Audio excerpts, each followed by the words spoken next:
Oh, hamstring. Up. Sniper, take the other picture.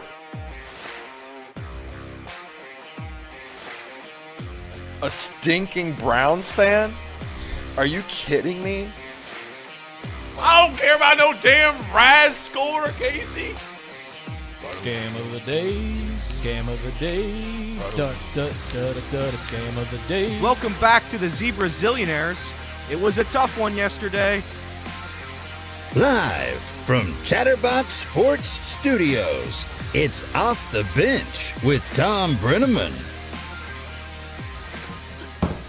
It was a tough one yesterday, and it's a tough one today because I'm in the host chair. We were talking about it yesterday. We were deciding who was going to host, and I looked around and I said, Paul, he's got a lot of credibility. He works with Xavier. He's big league. I'm like, he's got 5,400 followers on Twitter. Congratulations, by the way. Thank you, Xavier. I look at Reed. Reed, he's been very successful in this field. He's the high school football extraordinaire. He does all the big events.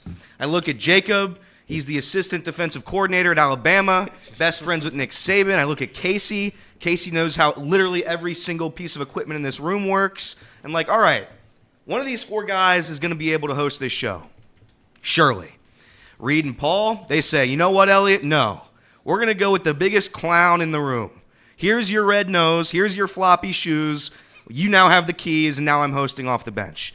This is Off the Bench. Welcome in to Off the Bench, presented by UDF. I am very happy to host. I am not Tom Brenneman. I'm Elliot Rearing. Welcome. Guys, how we doing? Doing great, Elliot. Now, let's go around the room. Let's go around the room. You saying that you have no credibility is crazy. And I say that with all love and respect, but that's crazy. All right, so here's what's going to happen today. Today's supposed to be No Shtick Wednesday, but all of that now changes because I'm in the host chair. Now it's extra. No Shtick Wednesday. No, it's Extra Shtick Wednesday. No Shtick Wednesday returns next week. When I'm in this chair, it's Extra Shtick Wednesday. Wow, so there's no more. We're doing all shticks until Jacob leaves because Jacob's last day is Friday. Yeah, that's correct. So Jacob's leaving me. I'm gonna very much miss Jacob. My job is gonna get significantly harder without him. But I think right now the vibes are high. The atmosphere, the chemistry amongst the five of us is the highest it's ever been, and it started last night. The vibes can't get lower than last night, Elliot. Well, wait a minute. Wait a minute. At the point when I left, vibes were low. Okay, but we got to start at the beginning. So we started with Two Beer Tuesday. Of course. We went over to the Muni. What is it called? Municipal Brew Works. Okay, so Municipal Brew Works in Hamilton. It's a great little place. The sun was shining right on my black shirt. It was 115 degrees, but we shared a couple cold ones with the boys. We shared some stories. It was a great time. Great chemistry building exercise. And then we said, you know what? We're going to go to a casino in Lawrenceburg, Indiana. And from that moment, the night went from amazing to horrible. Reed, unfortunately, could not be with us. Reed did join us for Two Beer Tuesday, but he unfortunately was unable to go to the casino. He's on casino ban right now for himself. He's he's going to try to not gamble as much, which I respect. I'm a degenerate. I've been dealing with that. Let me rephrase. I'm a respectable degenerate. So, I know what I'm doing a little bit. Responsible degenerate. But at the same time, I can go crazy. And last night, unfortunately, we went crazy. We got there. And, when you go to a casino in Lawrenceburg, Indiana on a Tuesday night, I'm not going to talk about the crowd. I'm going to try to be You are the crowd. That's exactly what I think. No. We're going to do it. Just go ahead. I mean, we all know. I'm going to try to be as respectful as I can to the crowd in Lawrenceburg, Indiana on a Tuesday night in the casino. We got people ripping off their Social Security checks, going into the casino, betting it all on black. I mean, the casino last night was brutal. I mean, the atmosphere couldn't have been lower. There was like 10 people there. I looked over at Elliot at one point and I said, the difference between this place and the competing casino downtown in Cincinnati is that there's just no bells and whistles in Lawrenceburg. No. There's no bells and whistles. Nobody's ever winning. There's no hooting and hollering. There's no jackpots being won. There's no music playing. There's no atmosphere. But you know what there is? The best blackjack rules in the entire tri-state area. You're not going to find a lower deal at the blackjack table than at Hollywood, Lawrenceburg, Indiana. I mean, they're truly.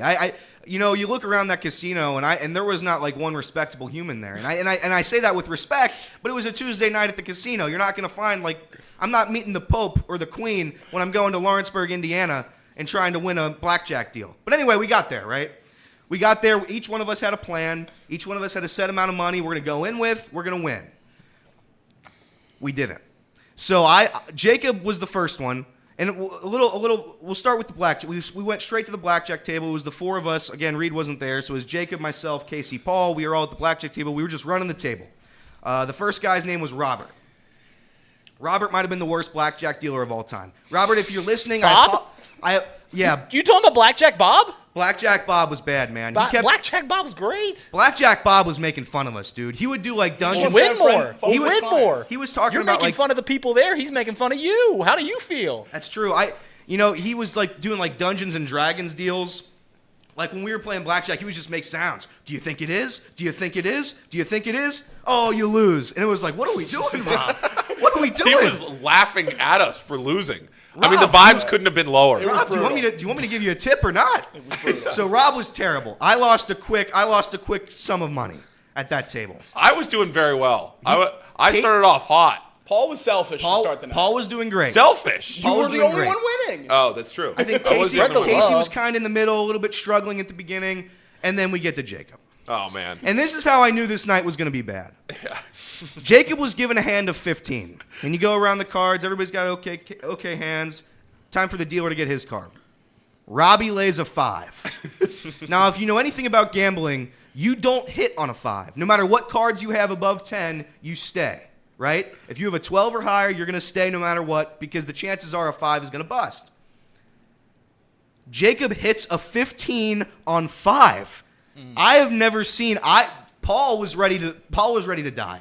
Brother, what if it was a 6? Paul let out like the saddest groan I've ever heard a grown man can make. I mean, it was horrible. I was baffled. I couldn't believe it. And Jacob's reasoning was, I always hit on 15. Brother, It's a gut feeling, Elliot. that's not a gut feeling. That's a bad feeling. For what it's worth, yesterday when you guys were trying to explain the game of blackjack to Casey, he asked, so how do I play exactly? And, some of us are going like, there's a strategy, the blackjack strategy. Jacob, we should have known this was a red flag right away. He says, you just hit until you get 21. I was like, that's not how you play. You got to get there somehow. Yeah, and we'll get to that because sometimes you don't win on 21. So we get to so we get to Jacob. So Jacob does that, and it ruined the whole night, really. I mean, there was not a chance in hell that any one of us was going to be profitable after Jacob did that. He cursed the gambling gods, and the gambling gods cursed us. So Jacob gets off the table. He didn't win a bet all night. Hold on. The next hand, I have a 15. The dealer has a 5. Yeah. You guys, don't hit. Don't hit. No. You had a 12, and you were like, 12. yeah, you had a 12, and you were like, I want to take a hit, and we were like, no, you don't hit on a 12 on a 5. It would have been 21. It wasn't. But see, that's the worst thing that can happen because now in the long run, you're thinking, I have to hit this because it would have worked out the one time. Bingo. Oh, brutal. Yeah, Brutal. That's when I changed my whole mindset of the night. When I saw him hit that 15 on a 5, my whole mindset for the night changed. Yeah, so that was that. Jacob, my guy, I mean, you didn't win a bet all night, man. I mean, It was rough. It was a rough one. I mean, that was pathetic. It was a tough one yesterday. It was a rough one. It was a rough one yesterday, and Jacob just started the whole thing. I want to talk real quick about Paul. Whatever you think of Paul, whatever you think of his persona, his attitude when he walks into a room, when he's doing his job, when he's with his friends, all of that goes out the window when this guy walks into a casino. Casey and I were laughing at this guy all night. I mean, you would have thought we were with Carlin. Carlin, Robin Williams, some kind of comedian. He was chatting up the players at the table, the gremlins at the table with us. He was chatting with the blackjack dealers, Robert, doing some magic hands, mocking all of us.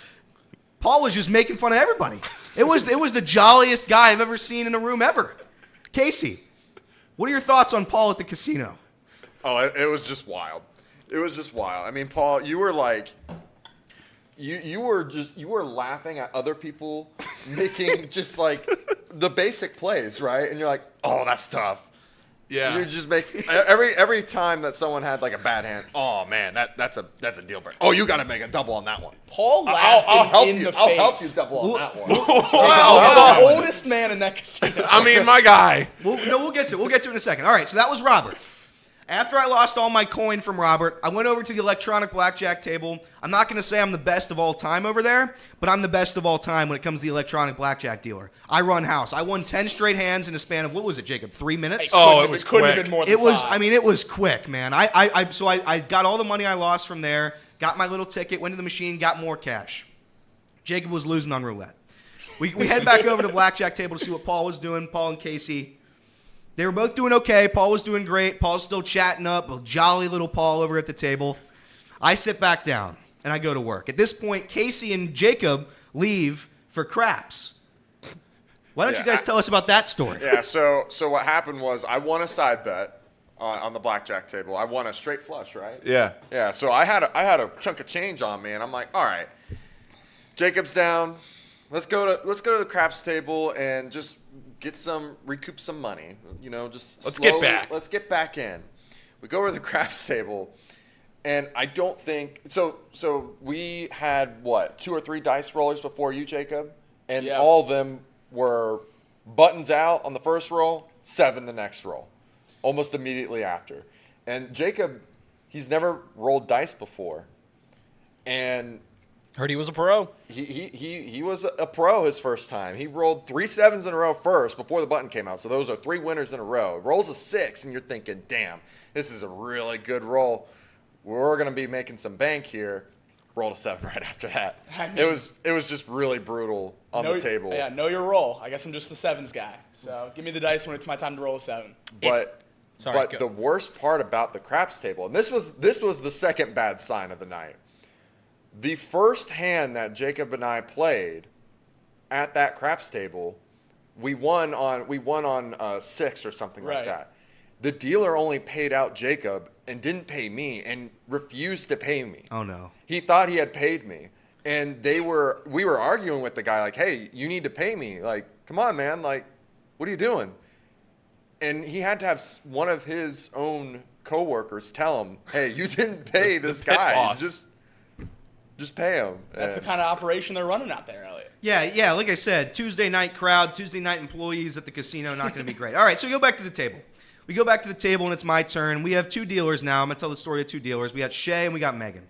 Shay was a beautiful woman. She came in. She was giving us great hands. I was back up. I was up on the top of the world. We were winning side bets. Vibes were high. At this point, our table was locked down. We had an elder graduate. His name was Kane. He was a great guy. We had another stranger, and then we had perhaps, and I kid you not, this guy, I think he voted for Abraham Lincoln. That's how old this guy was. He was the oldest human in the history of the world, and he was sitting there. He couldn't really speak. While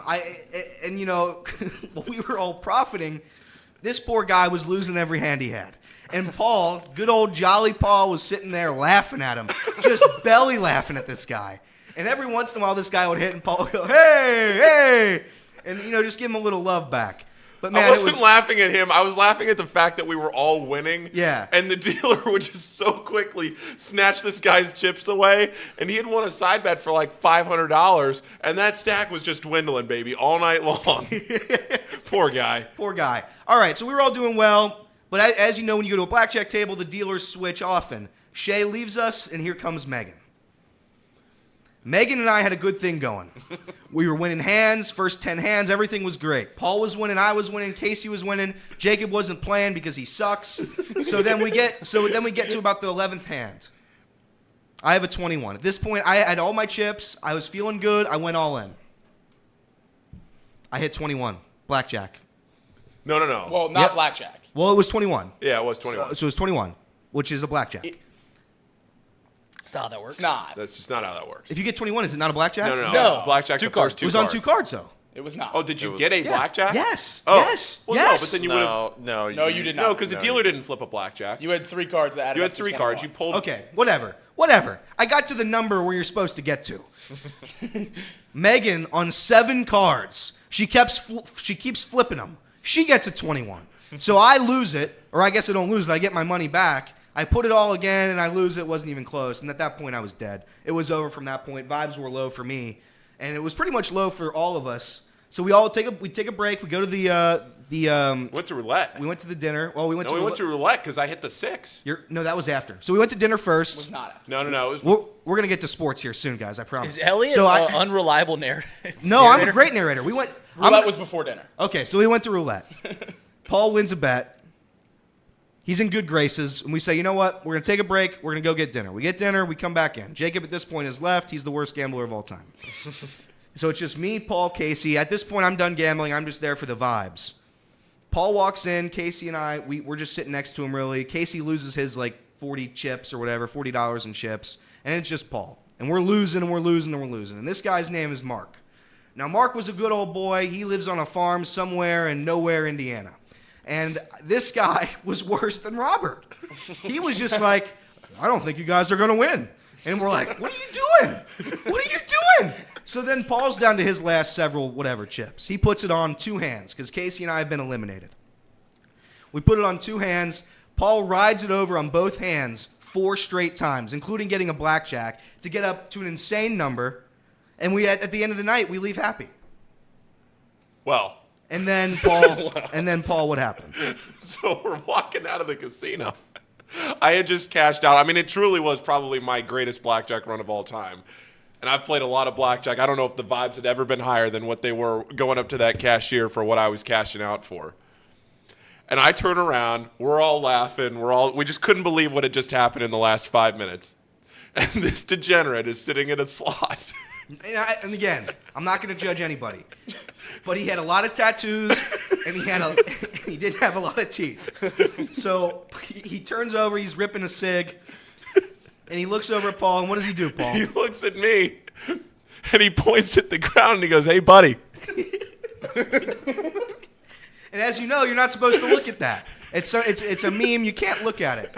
And it does that, and it was probably the hardest I've ever laughed. Just some guy doing that. And he turns around and he goes, "You owe me $1."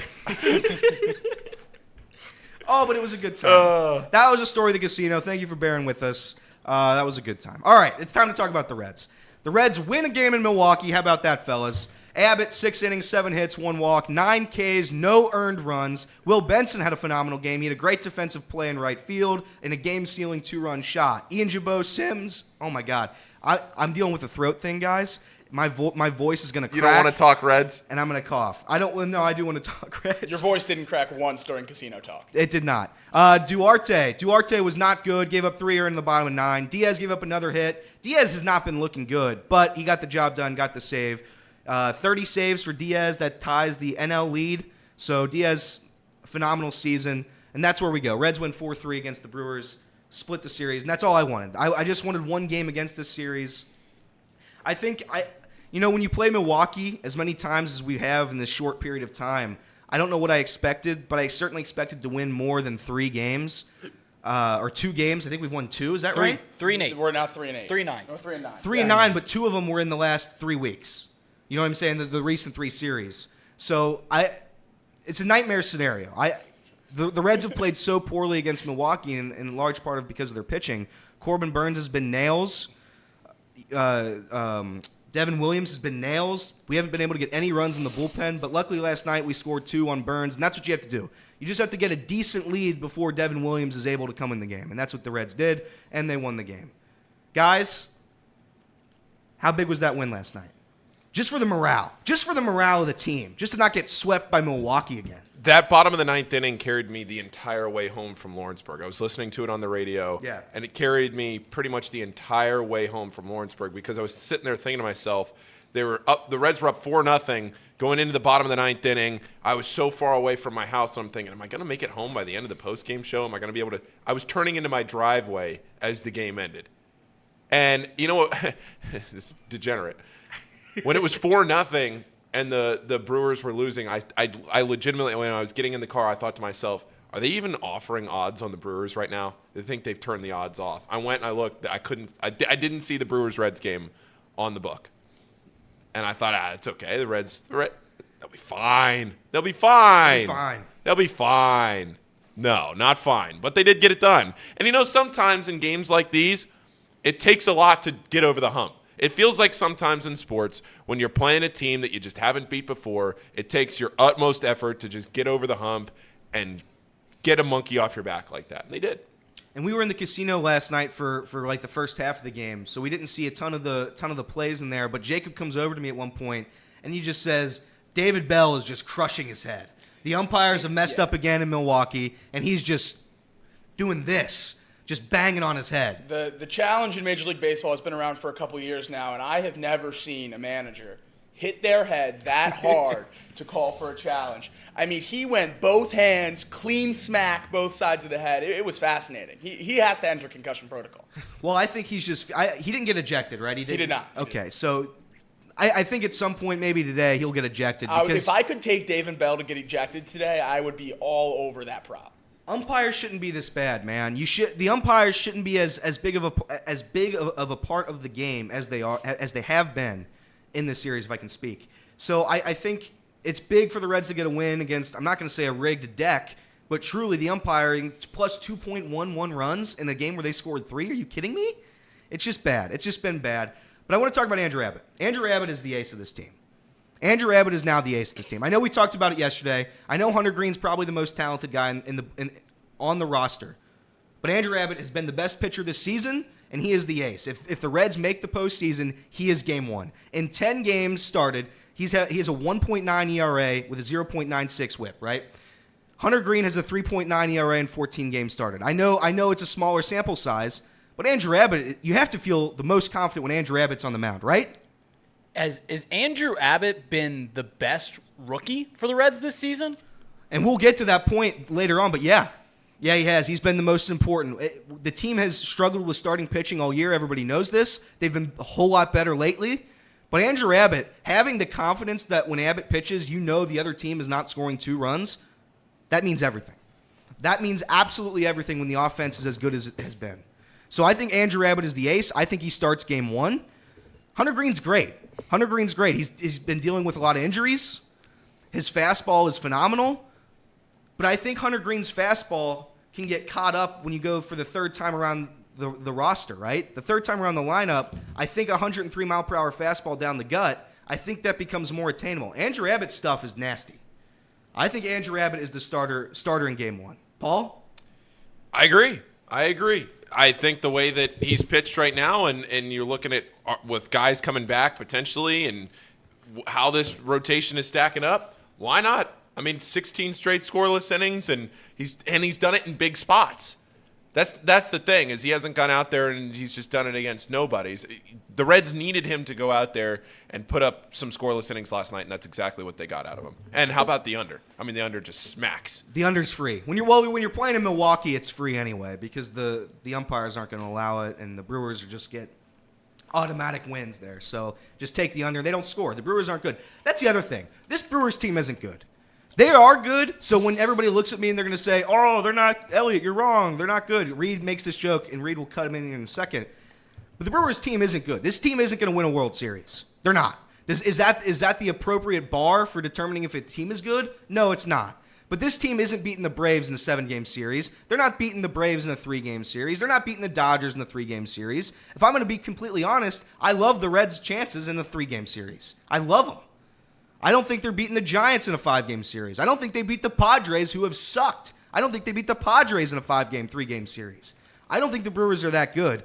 And it sucks that the Reds just can't get a series win against this team, because I think the Reds are more talented, vastly more talented. If the Reds' starting pitching continues this run that it's on, the Brewers don't have a chance. The Reds are the 3rd most talented team in the National League if the starting pitching continues to be like this. I firmly believe that. Reed. It's when you get on X.com and you see all these Reds fans constantly talking about how this Brewers team is not good. This Brewers team's terrible. Meanwhile, they're 9-3 against the Reds. It is asinine. The Reds and the Brewers are bizarro versions of themselves. They are foils of themselves. One team can hit and can't throw the ball over the plate. The other team can't hit and has the best pitching in the National League Central by a large margin. They're just foils of one another. I don't like it. You saying that the Brewers aren't good is essentially saying that the Reds aren't good, because they're the exact same team, just on different sides of the coin. There's 2 equal elements of the game, that is pitching and that is offense, and they are the exact same on either side of the ball. I think there's a difference, though, between having a singular team or a singular division's number opposed to the rest of the league. We said it yesterday. The Brewers are an okay team, an average team, a 500 team against the rest of the league. Right, and what are the Reds against the National League Central? We're going back to them being foils of one another. One team dominates the NL Central and is mediocre against everybody else in the National League. Meanwhile, one team is mediocre against the National League Central and dominates the rest of the National League. And they're foils of one another. I fully admit that there's no way I can win this argument. The Brewers are objectively good. The issue is when you look at the offense, when you look at the offensive numbers, they're bottom 5 in every single category. We're the Reds in runs. pitching. Yeah. But that's the thing. I mean, I don't think that you have to have both aspects of the game. Right? And the Reds don't. But the Reds have. That's my point. The Reds have done that the past 2 weeks. Yeah, and the Brewers have hit pretty well on a 2-week span at different points of this season. Yeah, I mean, I certainly, I'm not going to win this argument. I fully admit I'm not winning this argument. But when I look at the Brewers and I see Jesse Winker trotting up there with a 180 average, singing a Blink-182 song, this is what I'm thinking. I just think he can't hit a baseball. Christian, when they see Luke Weaver go on the mound with a 7 ERA, they think this guy can't pitch a baseball. They're foils of one another. Reed, stop making good points. Here's the thing. Listen. The Reds have managed to get wins on a flawed roster. Are my shorts that short? What? Yes, they are, Reed. short? They're They're getting up there disgustingly bad. short. Someone asked if I sat in gum. Are the nuts out? They're Yeah. bad. They're Yeah, bad. That's Reed. By the way, this is a pro move, everybody. This is why I cross my legs. Everybody makes fun of me that I cross my legs. I don't want any criticism towards the nether regions of my body, so this is why I sit cross legs over there in that chair. But anyway, back to the Brewers.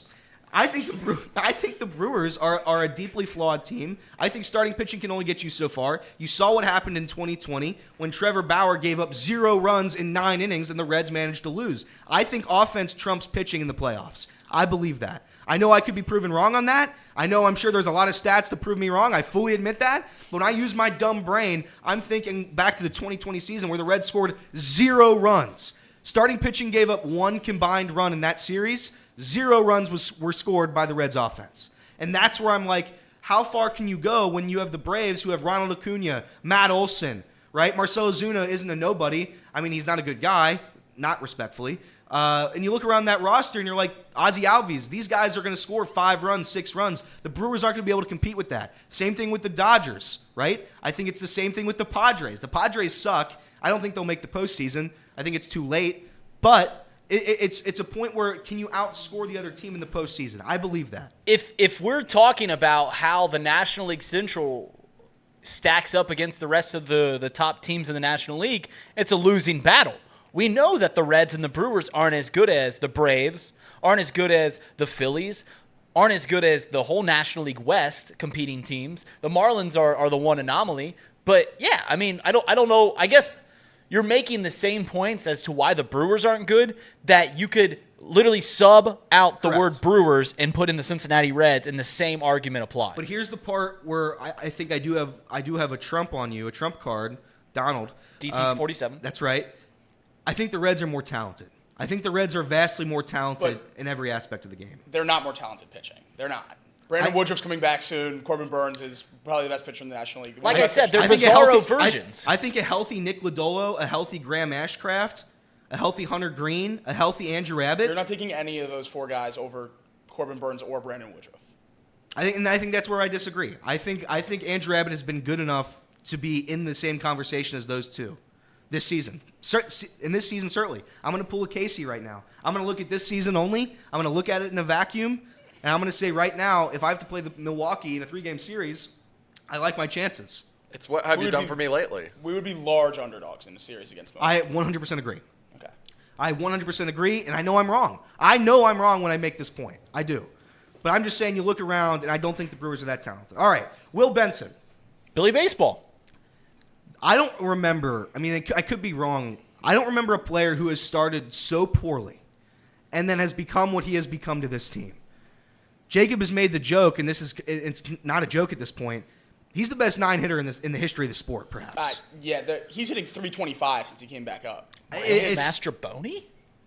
Right. Who? Exactly. Miles Mastroboni, the Cubs 9-hitter. Okay, so Come the on. Cubs. I don't know why we have Cubs talk on this show. All right. The So Will Benson project is working. it's working. It's working wonderfully. He's got a 288 average, 392 OBP, 535 slug. Against righties, he kills them. Lefties, not so much. He doesn't really play against lefties, though, right? Which works. Everyone wants to bang the table for Will Benson to play every day, but part of the reason why his numbers are so good and he's consistently playing so well is because he's playing against righties and he's comfortable in that situation. As long as we have these bats for left-handed pitching, we might as well use them. Once we, maybe trade or cut some people, then you talk about playing them every day. But while we have these left-handed bats, you have to use them. I agree, and I think that's where people will still hate David Bell. Every single human on Facebook that uses the Facebook app, they all hate David Bell. They hate David Bell. They hate Joey Votto. They hate anybody that's ever been good. David Bell saved this season. The Big Red platoon has worked magically. I mean, the Reds platoon, I'd argue is the best in baseball right now. I don't think there's another team that can match our platooning of Jake Fraley, of TJ Friedl. TJ Friedl plays every day. Of Will Benson, right? I think Nick Senzel against lefties has some value, not a lot. Kevin Newman's a great bat against Kevin Newman. pitchers. I just think you look at David Bell, what he's done for this team this year. It's just been a large part of it. But back to Will Benson. Jacob said something to me yesterday. Will Benson's a good defender, but man, he looks like he's not a good defender. Yeah, I mean, I think I made the joke to Elliot last night when he threw the guy out at home. I think he just wants highlight plays. He lets the ball roll all the way to the wall just so he can show off that hose he has for an arm. When you see him tracking the ball, it's like, where is it? Where is it for the first 5 seconds in the air? He has no idea where the ball is until it's in his glove. But he finds it along the way, and he makes spectacular plays out there. Will Benson, what a turnaround. I thought he was going to be Asdrubal Cabrera with his 0 for 27, just exit the Reds without a hit. Asdrubal Cabrera, man, not to go on a tangent, but that guy sucked. Hey, whoa. Hey, Asdrubal Cabrera, did he have 2,000 hits? I called him Asdrubal. And that guy just sucked. Does anyone, in all honesty, Will Benson's at-bats are incredibly impressive at the moment. Oh. Every time he comes up, he makes 100%. the pitcher throw a lot of pitches. He's got great plate vision. He waits for his pitch, fouls off, spoils any pitches around. He just has great at-bats almost every single time he comes up. He's seeing the ball incredibly well. And to be honest, the two greatest abilities that a 9-hole hitter can have, obviously number one, the best ability you can have as an offensive player is getting on base. But when you're a 9-hole hitter, and you're exhausting the pitcher, making him throw you 8-9 pitches before he gets to the gauntlet of your lineup every single time you come to the plate, that is an invaluable tool at the bottom of that lineup. They talk about the anchor, and yeah, he's anchoring into the batter's box every time he comes up. The pitcher's exhausted when they get back to the top half of the order. That's so valuable out of a 9-hole hitter.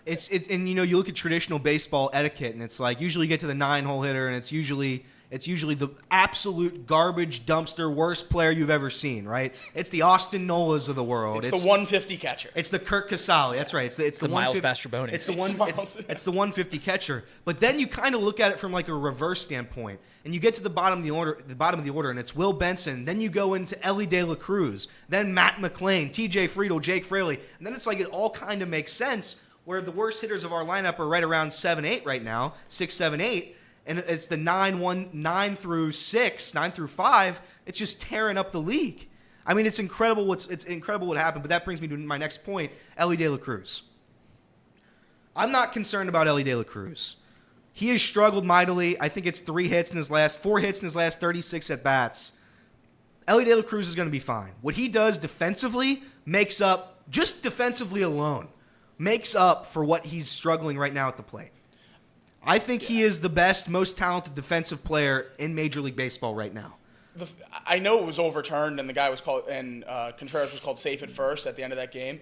There's not another third baseman this side of the Nolan Arenados and Manny Machados of the world that make that play even close. No. I mean, the way he charged that ground ball and just flicked it to first, I assume 100 miles an hour like every other ball he throws. I mean, it's amazing. It's almost like impossible. I think when O'Neal Cruz came up, he had similar type of thing. He just had a rocket arm at shortstop. Elly De La Cruz has passed that in spades. I mean, Elly De La Cruz defensively is so much more valuable to me right now than his offensive side, because the rest of our offense is still putting up numbers, right? Everybody's going to go on a slump. Jacob and I have talked about it all season long, where it's just regression.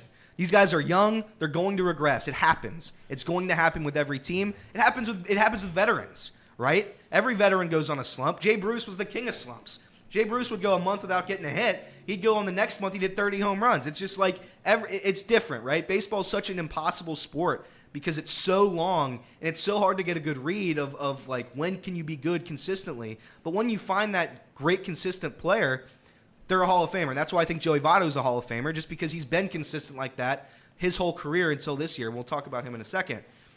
But Elly Dey La Cruz has been struggling at the plate. Moving him to the one spot has not worked. I didn't like that move, if I'm going to be honest. I think Jacob did. Jacob can give your point in 1 second here. But I do think Elly Dey La Cruz should be hitting where we can get RBIs. I think putting him at the 3 or the 4, having your best hitter play there is important to me. I respect David Bell for trying it. He was in a slump. You just move him around, move the pieces around. But it hasn't worked at leadoff.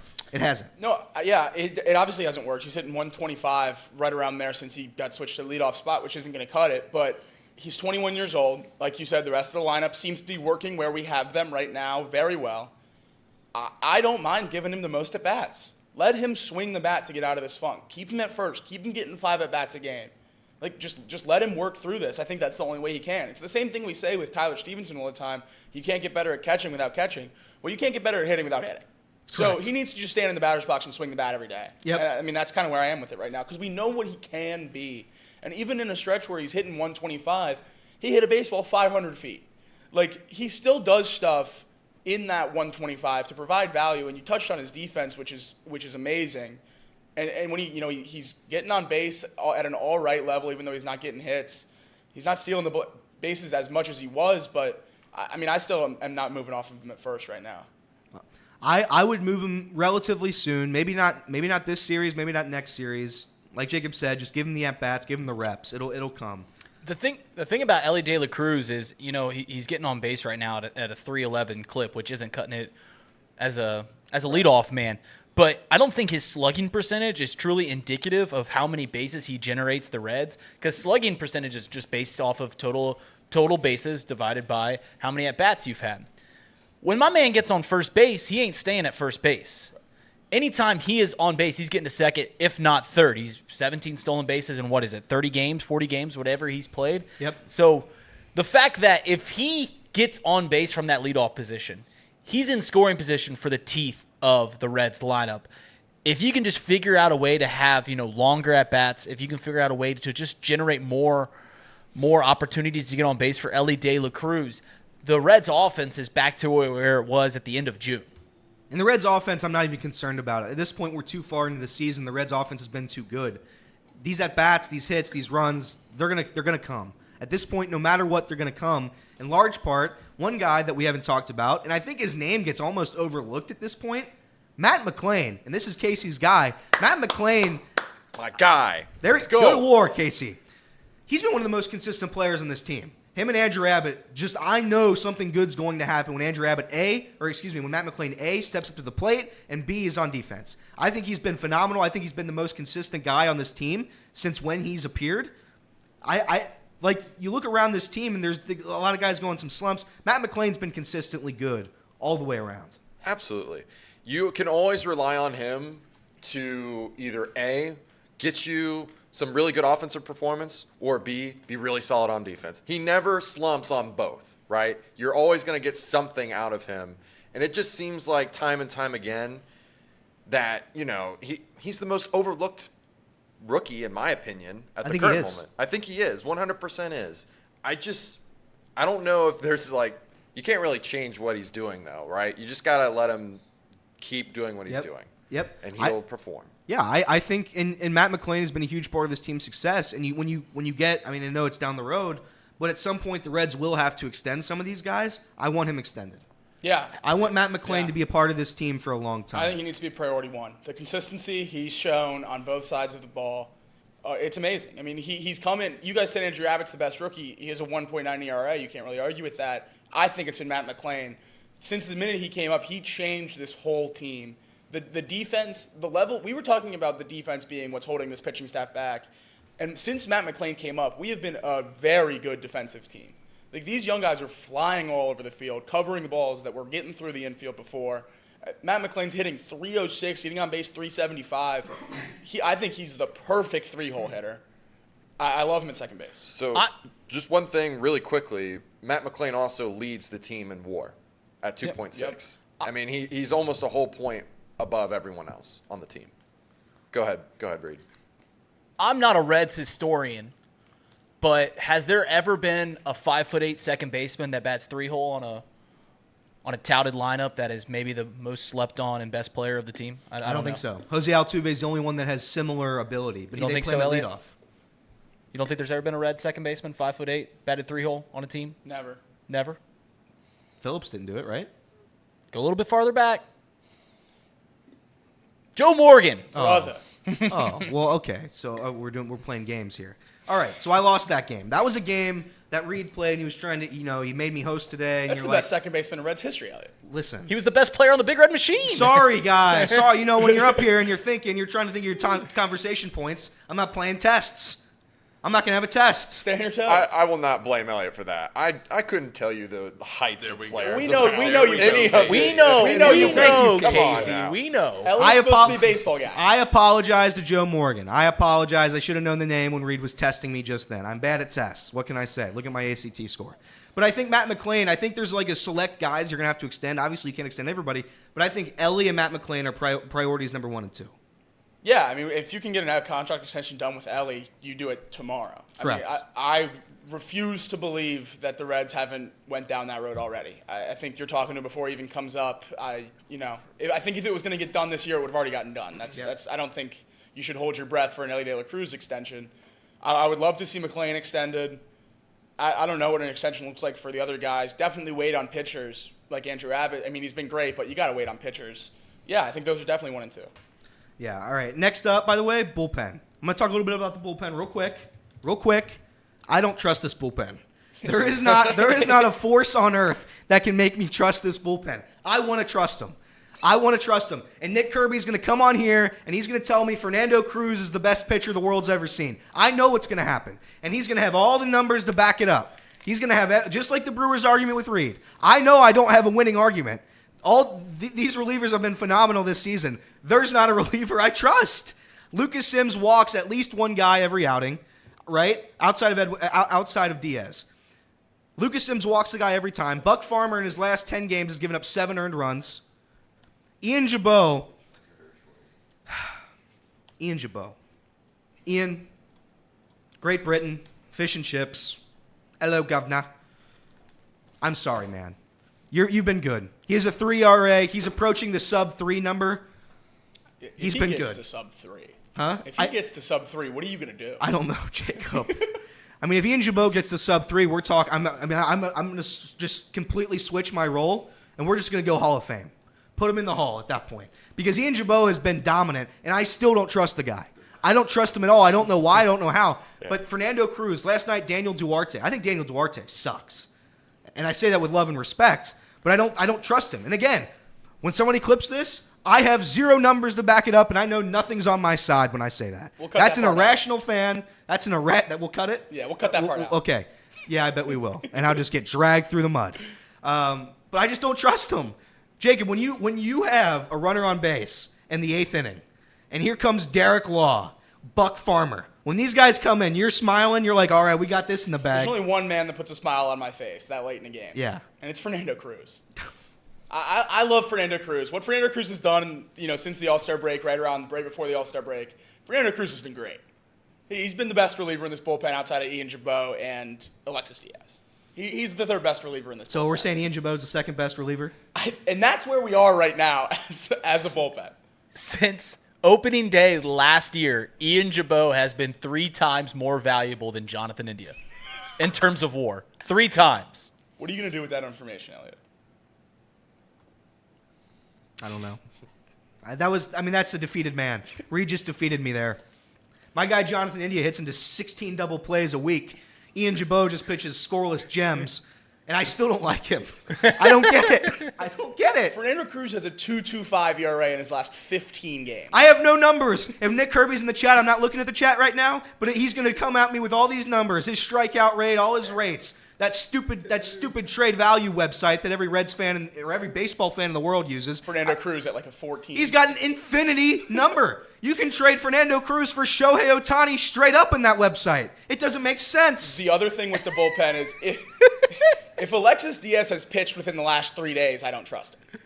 Yeah. Like, he needs a day off. Like, if he's gone back-to-back days, I don't trust him. Tom Brennan has made a lot of good points in this program, one of them being Alexis Diaz needs days off. Yeah. Right. Alexis Diaz is now officially on overworked or on overworked He watch. cannot throw tonight. He Cannot. will not throw. He tonight. cannot throw tonight. And that's- 7 of 10 games, you can't expect the closer to keep putting up elite numbers with elite stuff. There's a very select few people that can do that in today's game of baseball. I'm close to switching my role completely. And I know I'm the king of Ian GIBAUT in high leverage situations. This guy sucks. I'm switching it. Put him in the 9th inning. If it's a 4-run game, which means it's not a save, put Ian GIBAUT in. Because at least I can somewhat tolerate Ian GIBAUT. But if Ian GIBAUT loses us a game, guys, I At don't least know you what can I'll do. make You're giving it to content the out of Ian Brit GIBAUT. in nut cutting time? You're going to give it to him. Hello, governor. I've got a history Fish book and that I got to chips. show you, brother. Fish and chips, bad teeth. Every character in Mission Impossible except Tom Cruise. British. All right, so now, we're going to transition. We're going to transition Let's off see the you do bullpen. this one. Yeah, all right, you ready for this? Get on that electric scooter and segue. All right, I see him right there. He is my good friend. He is a contributor for PFF. He is a blogger for chatterboxsports.com. His name is Zach Freeze. Zach Freeze, how you doing, brother? I'm doing great, Elliot. How we doing? You sound really good. I've been Thanks. listening to the show. I don't appreciate some of the Ian GIBAUT slander. I bet you don't. But it's a roaring start to the show. Roaring start. Yeah. Well, whatever. Ian GIBAUT is going to break me at some point. Ian GIBAUT is very close to the breaking point. I'm going to have to move this. By the way, real quick, I don't know how Tom does this. Yeah, there we go. All right. We'll put it in the back of the head there. How about that? Ian GIBAUT is going to break me at some point. I think he's good enough right now to be like the 8th inning guy outside of Lucas Sims. If Lucas Sims needs a day off, you put Ian GIBAUT in. And that's where I am. Mm-hmm. I'm a broken man. I've made fun of this guy all year, and now he's just proven me wrong again and again. I have no numbers to back up my argument. Zach, when we were talking earlier in this season on our well-acclaimed podcast, or world-renowned podcast, I said I was going to be nice this year. I'm a critic of the Reds. I am down on the Reds, mainly because in the last 25 years they've been a bottom 5 franchise in Major League Baseball. I think I have a fair gripe there. Where is your outlook right now on this Reds team?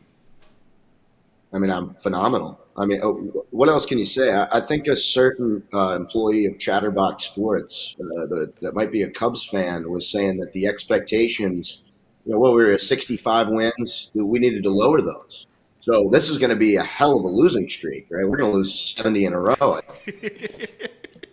Zach, that's the best take How that's do you ever been on the not? show. How are you not about this outlook? We're talking about being biased.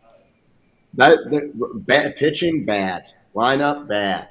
Everything's bad. I give Reed a hard time, but no, I mean we're talking about being biased, right? I mean I'm not going to say like whatever happens, like it's already a win, but how for us to be in this position, for the rookies to have come up. Matt McClain, I think, is going to be a star, guys. Like, I think he's a star. He's an elite defender at short. Unbelievable, just everything he's done. Abbott, I don't think in any scenario we could have thought, these rookies were going to come up and do this. And, yeah, we were excited about, we got prospects on the horizon. But they've carried the load, right? They've carried the team. We thought India and Stevenson were the chips that were going to be oh, these are the cornerstones, and we'll see where these rookies fill out. And now everybody and their sister wants India shipped to the A's for J.P. Sears and maybe A.J. Puck or something. So, I mean, it's great. I'm tickled that we're in this spot. I don't know what else. I think if you look back at our opening day roster, there was just no chance this team was going to win 75 games. And now, like you said, with everybody that's come up, it's now a playoff contender. I think this team is going to go to the playoffs. Zach, what say you? I'm nervous. I don't know. If you made me pick, I'm going to say, I know I just hyped this up. I would still favor Milwaukee to win the division just because of the pitching, right?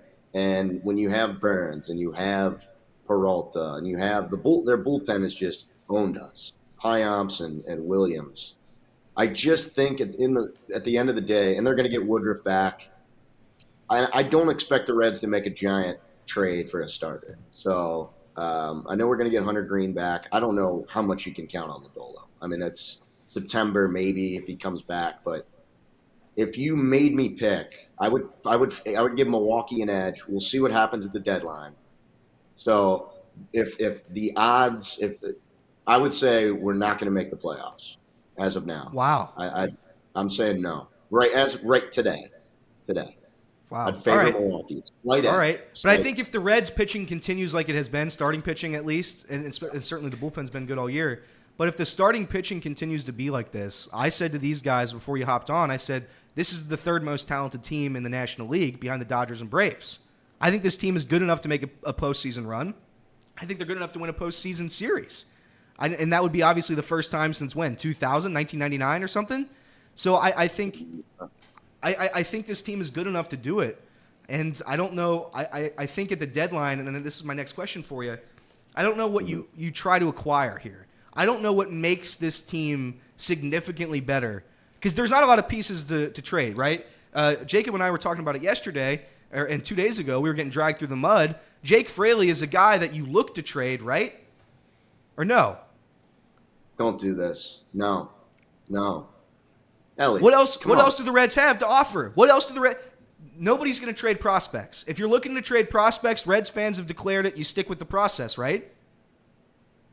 So at this point, this leaves two guys. This leaves Jonathan India, right? And it leaves Jake Fraley. I don't think they're trading Will Benson. I don't think they're trading TJ Friedel. Nobody else on this roster is either good enough or willing to be traded. So at this point, what are you willing to trade, and what can you get in return? I don't think there's a starting pitcher that the Reds are going to get at the deadline. I do think the Reds will get a reliever. I do think there's a guy that will replace Fernando Cruz, that will replace Daniel Duarte, to give at least Reds fans some sort of comfort after Ian GIBAUT pitches. Well, I think Fraley. I know you guys have talked about the Fraley stuff. I would be disappointed if Jake Fraley was shipped off to wherever, because he's a key. Like, we're in this, right? Like, we're in this thing, and he might be our best hitter against righties, right? Like, he's a huge part of this lineup. I just think that would be sending a bad message. Now, I guess depending on what they'd get, but still, like, that would be a tough blow if we traded Jake Fraley. I don't think Indy is getting traded. I think the reports, I think it was more just like nobody's untouchable, and they were just kind of throwing that out there. So I don't think Indy is getting traded. I think a left-handed reliever makes a ton of sense. Alex Young's been dynamite. I love Alex Young, but I think you need another lefty in there. I think that's been a talking point for a while. I think Brent Suter from Colorado, Moeller grad. I think he would make a ton of sense. He's from Cincinnati. He's had a really good career. He's had a really good year. I think somebody like that I think the A's have another reliever who's a lefty that is getting a little bit of buzz. I think Sam Mole is his name. Some like a left. I don't expect a big splash, and it's tricky this year at the deadline because there's not a ton of sellers. If you're a seller, you don't have a ton to offer. The Royals have nothing. The A's have really nothing. I guess maybe Paul Blackburn. The White Sox have three or four pitchers, but I think the asking price on Dylan Cease will be too high. I don't think the Reds are going to move on. As much as I wanted Lucas Giolito, I don't think that's going to happen. I don't expect them to go out and get a starter now. I really don't. Like you said, the starting pitching's been better, and when they expect Hunter Green to come back probably in the next 2-3 weeks, I think they'll probably roll with that, and then that'll be unfortunately the end of Dream Weaver. But watch yourself. I know, but that's what it's looking like. That we got to. I know, what are we, 10-1 in his last 11 starts or whatever, but when you get Hunter Green back, I mean, that's someone's got to take one for the team, Elliot. It's gonna have to be our son, Luke Weaver. Zach, I had a quick question for you about Jonathan India. How you doing? Great. Do you think we tied ourselves up at all saying that we're shopping him? I feel like we kind of have to trade him at the deadline now. Waiting for the offseason doesn't seem to make sense to me, especially if we don't have the intention of playing him every day. The more he sits on the bench, the less he plays second base, seems to drive his value down. What do you think about that? I mean, I think that's a fair point. I'm still of the ilk that we don't have to do anything now, right? I don't think we have to. I think we're just going to be in this position where someone's not going to play every day that I don't know if they should, but they're going to expect to, right? Whether it be Votto, CES, or someone's going to get a day off, right? So I think it's just kind of going to be a rotating thing. I think David Bell whether anybody likes to admit it or not, has a ton of confidence in Jonathan India. I think that goes to show you, like, I don't agree with him hitting third or fifth or wherever, mostly he's been fifth, I guess. I think he should be batting seventh or eighth, but I think it goes to show you, they have faith in Jonathan India. I know that the rumors are out there. The rumors are out there about, like, they're really shopping him. I'm still going to be, I'm going to be surprised if he gets traded. I don't know. I just think the offseason makes a lot of sense, and I know it's going to be different. He's going to arbitration, so that whole thing plays into it, and, it might be a little bit harder, but I'm kind of, I don't know what the value on Jonathan India is tough, because he was the Rookie of the Year, big deal on this show. That's a big honor. Right? Not one person has cared about that award. Not one person. Everybody acts like that award means nothing. Reed hates that. Not just award. anybody can get a Rookie of the Year. I think Reed thinks the Rookie of the Year award just means not. I think it means you're a bad player. What are you supposed to do? Like, you win a Rookie of the Year award, you get a lifetime contract with the Cincinnati Reds? That doesn't make any gosh darn sense. That's in the past. That happened 2 years ago. What is he doing now? Nothing. And he's going to do nothing going forward. And we have Matt McClain and Elly Dey La Cruz in the middle infield. Here's my question on India, and you guys can feel free to answer this too. Let's spin. I'm going to turn the tables a little bit. Do you want to go around the room, Zach? Anyone. Okay. What do we expect to get back for if we trade Jonathan India tomorrow? What's the expectation of the return? Because I would want it to be someone who can contribute on this team, right? Like a young, controllable starter. But with how he's played in the last 2 years, I know last year he was hurt. Can we get that? Like, can we get a starting pitcher that could help us, or could we get two pitching prospects that are solid that might be knocking on the big league door, right? So, and I just don't. Can we get that for Jonathan India? Maybe. I know that Edward Cabrera, someone was thrown out there for Miami, and I don't know. He doesn't do a ton for me. Walks way too many guys. I don't know. I think that was just Twitter or X fodder. But correct, Zach. Good catch. It's I don't know. What are your guys? Because I don't want to ship India we're just going to get a teenager in the Dominican League and just to trade him just to get rid of him. Like, I'd want something for value, and I don't know right now. Like, can we get that for Jonathan India? And here's the thing: people believe that if you just trade India for nothing, it's still better. That trade actually works because you have Elly Marte coming up. And I disagree with it completely. But to your point, I don't think there's a starting pitcher that you could go India for a starting pitcher straight up. I don't think there's a single starting pitcher in Major League Baseball that goes for. Brother, you ever been on the trade machine? Yeah, I have. Fernando Cruz is Ty Cobb on the trade machine. But here's the thing. I don't think there's a starting pitcher. I do think they can A, get a very good reliever for him, or B, like you said, you go to pitching prospects. Jacob. Yeah, I am in the camp that moving Jonathan India is addition by subtraction. I think the team gets better when he's not in the lineup, so the return is not nearly as important to me. But I do think we can get a starting pitcher. I think Michael Kopech is definitely right in that range. Giolito, it's a small package of additional prospects with India, and nothing huge. There's the A's, they just traded Fujinami, who obviously isn't on the same level as Sears or Blackburn, but they just traded Fujinami for 2 poker chips to the Lawrenceburg Casino. I don't know what that deal was. So if they're willing to make deals like that, they'll take Jonathan India for Paul Blackburn in a second.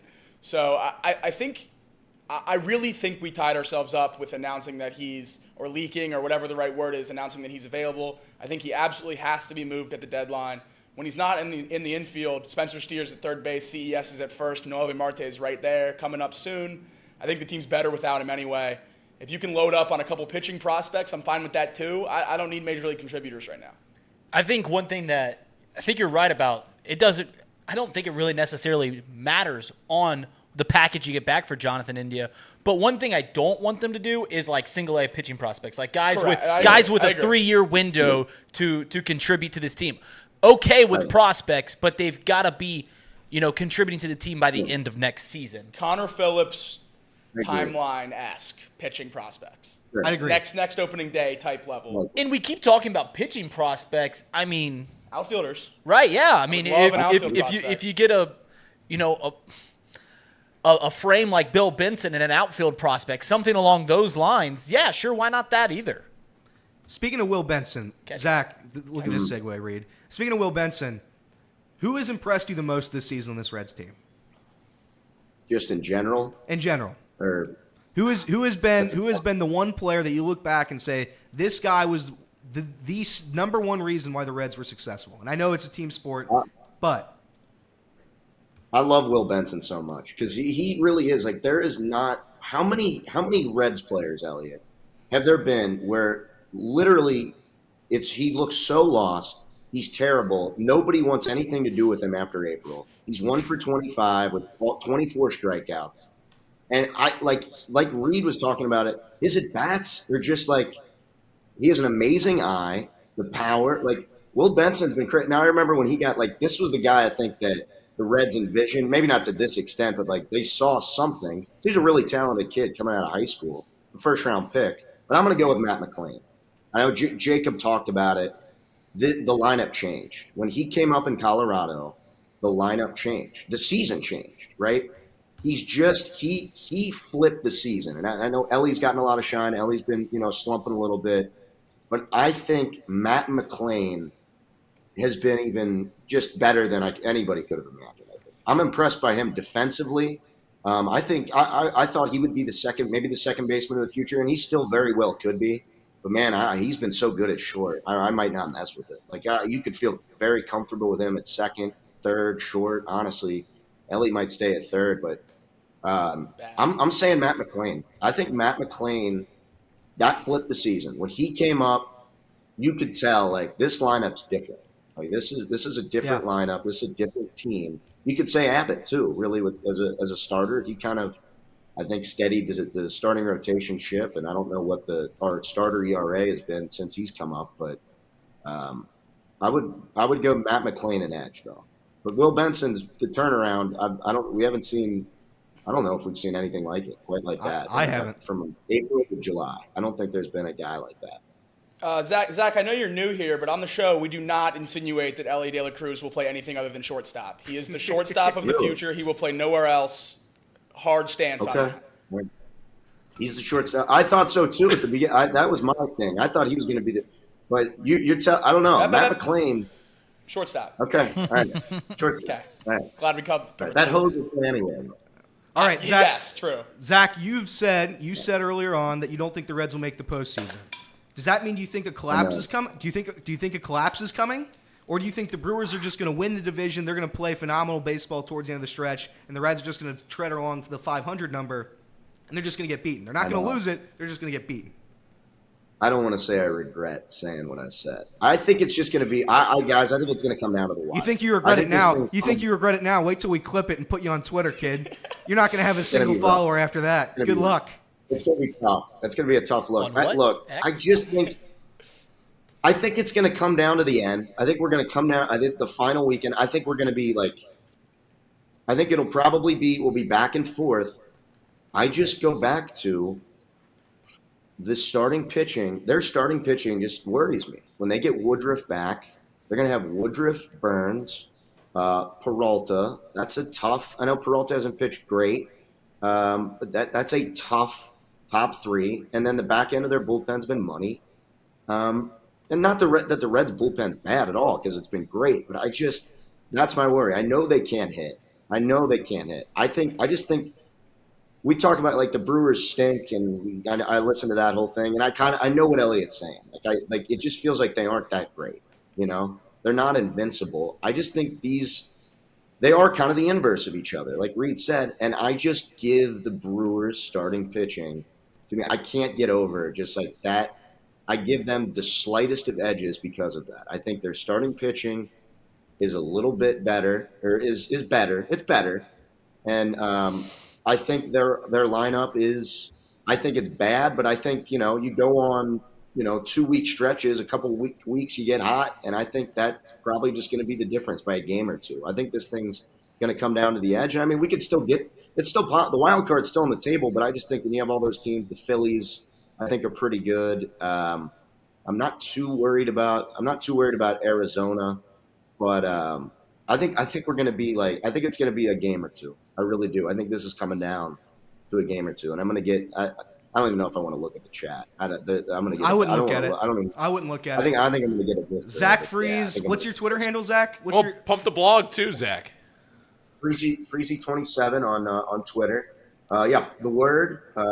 Check it out. I've got we've had a couple. I got to get working on a blog, Paul. So I'm gonna have a blog for you hopefully in the next couple days. But Zach just had a conversation yeah, with Ryan Lavarnway. Ryan Lavarnway, right? Oh my Zach? God, no way! I have a foul ball from Ryan Lavarnway from when I was like 10 years old. Really? Holy cow, Paul! No way. At a minor league baseball game. What the?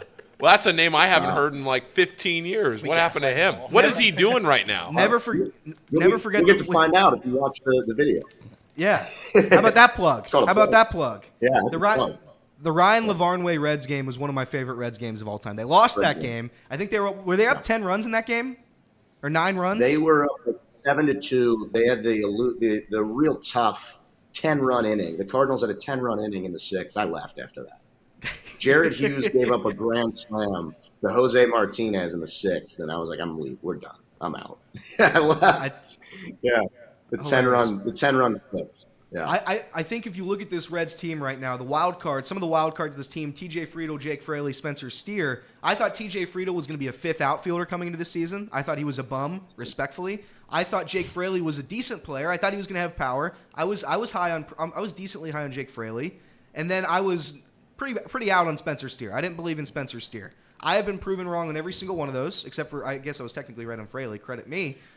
How much of these guys meant to this team? Oh, they've been huge. We talked about Fraley. You guys want to ship him off to the Cubs for, whatever. I think Fraley might be our best hitter against righties. He's right there. Friedel's been great. He's a guy that, again, I thought he would be a 4th outfielder like you. I wasn't expecting much from TJ Friedl. I know he had a hot end of the season, but yeah, I mean, I know he's cooled off a little bit, but I mean, what else? What else can you expect? I liked Spencer Steer a lot coming into the season. I know he's slowed down a little bit, but I have a lot of faith in him too. I think you guys have mentioned it a lot on the show. To me, the biggest part of Spencer Steer, what makes him so valuable, he can play. He's played anywhere, and he's been serviceable. But when you have a guy like that, he's played third, he's played first, he's played left, he can play right. That's huge. I mean, that's massive. When you have a guy with that much versatility, and he provided like that walk-off against the Padres, which was electric. Spencer Steer's been great. Those guys have been a huge part of this too. I know Matt McClain and Elly will get up, and Andrew Abbott, rightfully so, they'll get a lot of the shine, but you can't. I mean, those guys have been a part of this. Those guys have been a huge part of this. They've come up with huge hits, and how many big moments like we've had this year. And Jake Fraley's hit big home run. The home run on was that Saturday he hit was huge. Yeah. So, it's just been up and down the lineup, right? Like up and down the lineup, those 3 have been just as important as just anybody else. I think. Zach, I hate to keep being this guy, but you don't like trading Fraley. Yeah. You think there's any merit to trading TJ Friedl? Oh no. He started the season so hot. He's a little older. He's 27. He's starting his major league career late. The numbers are way higher than any metric says they should be. He's coming back to earth. If a team's willing to pay, would you even consider Man, it? you guys love trade. You guys I love love the it. trade. Can we slow There's down a nothing little better bit? than the next Can we let prospect, Zach. Can we let a guy like go through a struggle? He'll slump a little bit. But no, trade. He's going not this close to the deadline. On the south side of Chicago.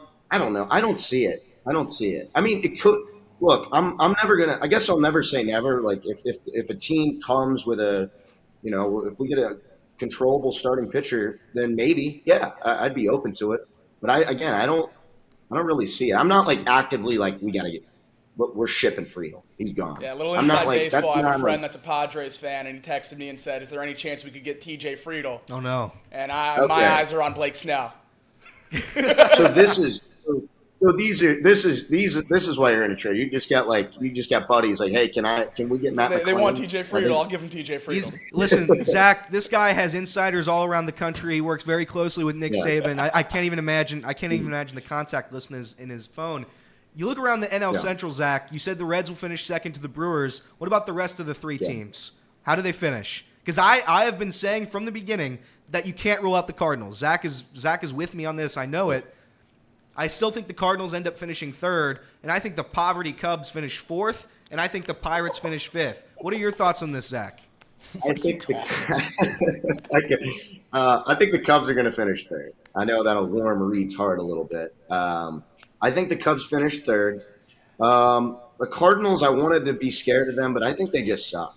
I think they're just terrible. Their pitching's awful. Me and Elliot have talked about, like, Wainwright, when it's Wainwright Day, they're just taking losses. It's like they're okay with the loss on Wainwright Day.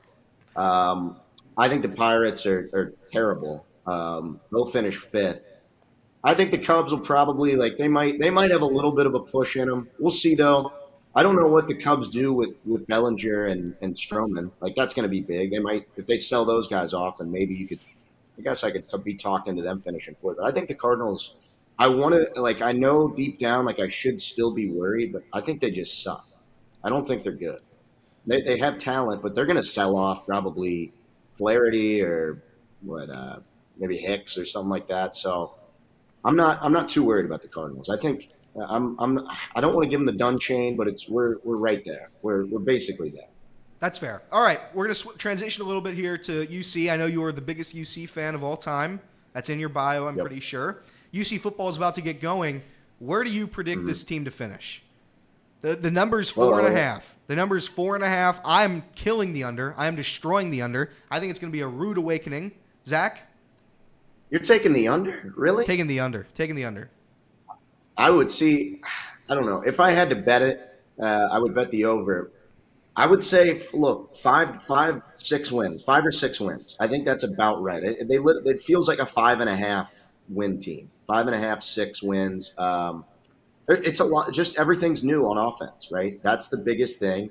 You have a new offense. You have Emory Jones at quarterback. The O-line was bad last year. You have one returning starter, then a bunch of new faces. The receiver room, there's one guy that came back. So I think it's going to be tough, but I think the schedule is manageable. The Big 12 did them a favor. I don't know who, like, they avoided Texas. They avoid TCU. They avoid Kansas State. That's huge. And they play Oklahoma. It's at Nippert. Not expecting to win that one, but you play games you play Iowa State and Baylor and West Virginia and Kansas. Like, those are probably toss-up games. Like, the spreads will probably be like 3 or 4 points either way. And I think we could win 2 of those maybe. They'll beat Miami, beat EKU. I was going to say, so they're going to beat Miami. They're going to beat one of those useless Kentucky schools. I don't know how these schools all have like a direction. Western, Eastern, Northern, Southern. It doesn't even matter. They're just in Kentucky. They can all just be one school. Combine them. They're going to beat them. Who are the 3 conference wins that you see? Who are the 3 conference games that you feel confident that the Bearcats can beat? None of them, but if you made me pick, West Virginia, I think is going to be terrible. West Virginia is going to be really bad.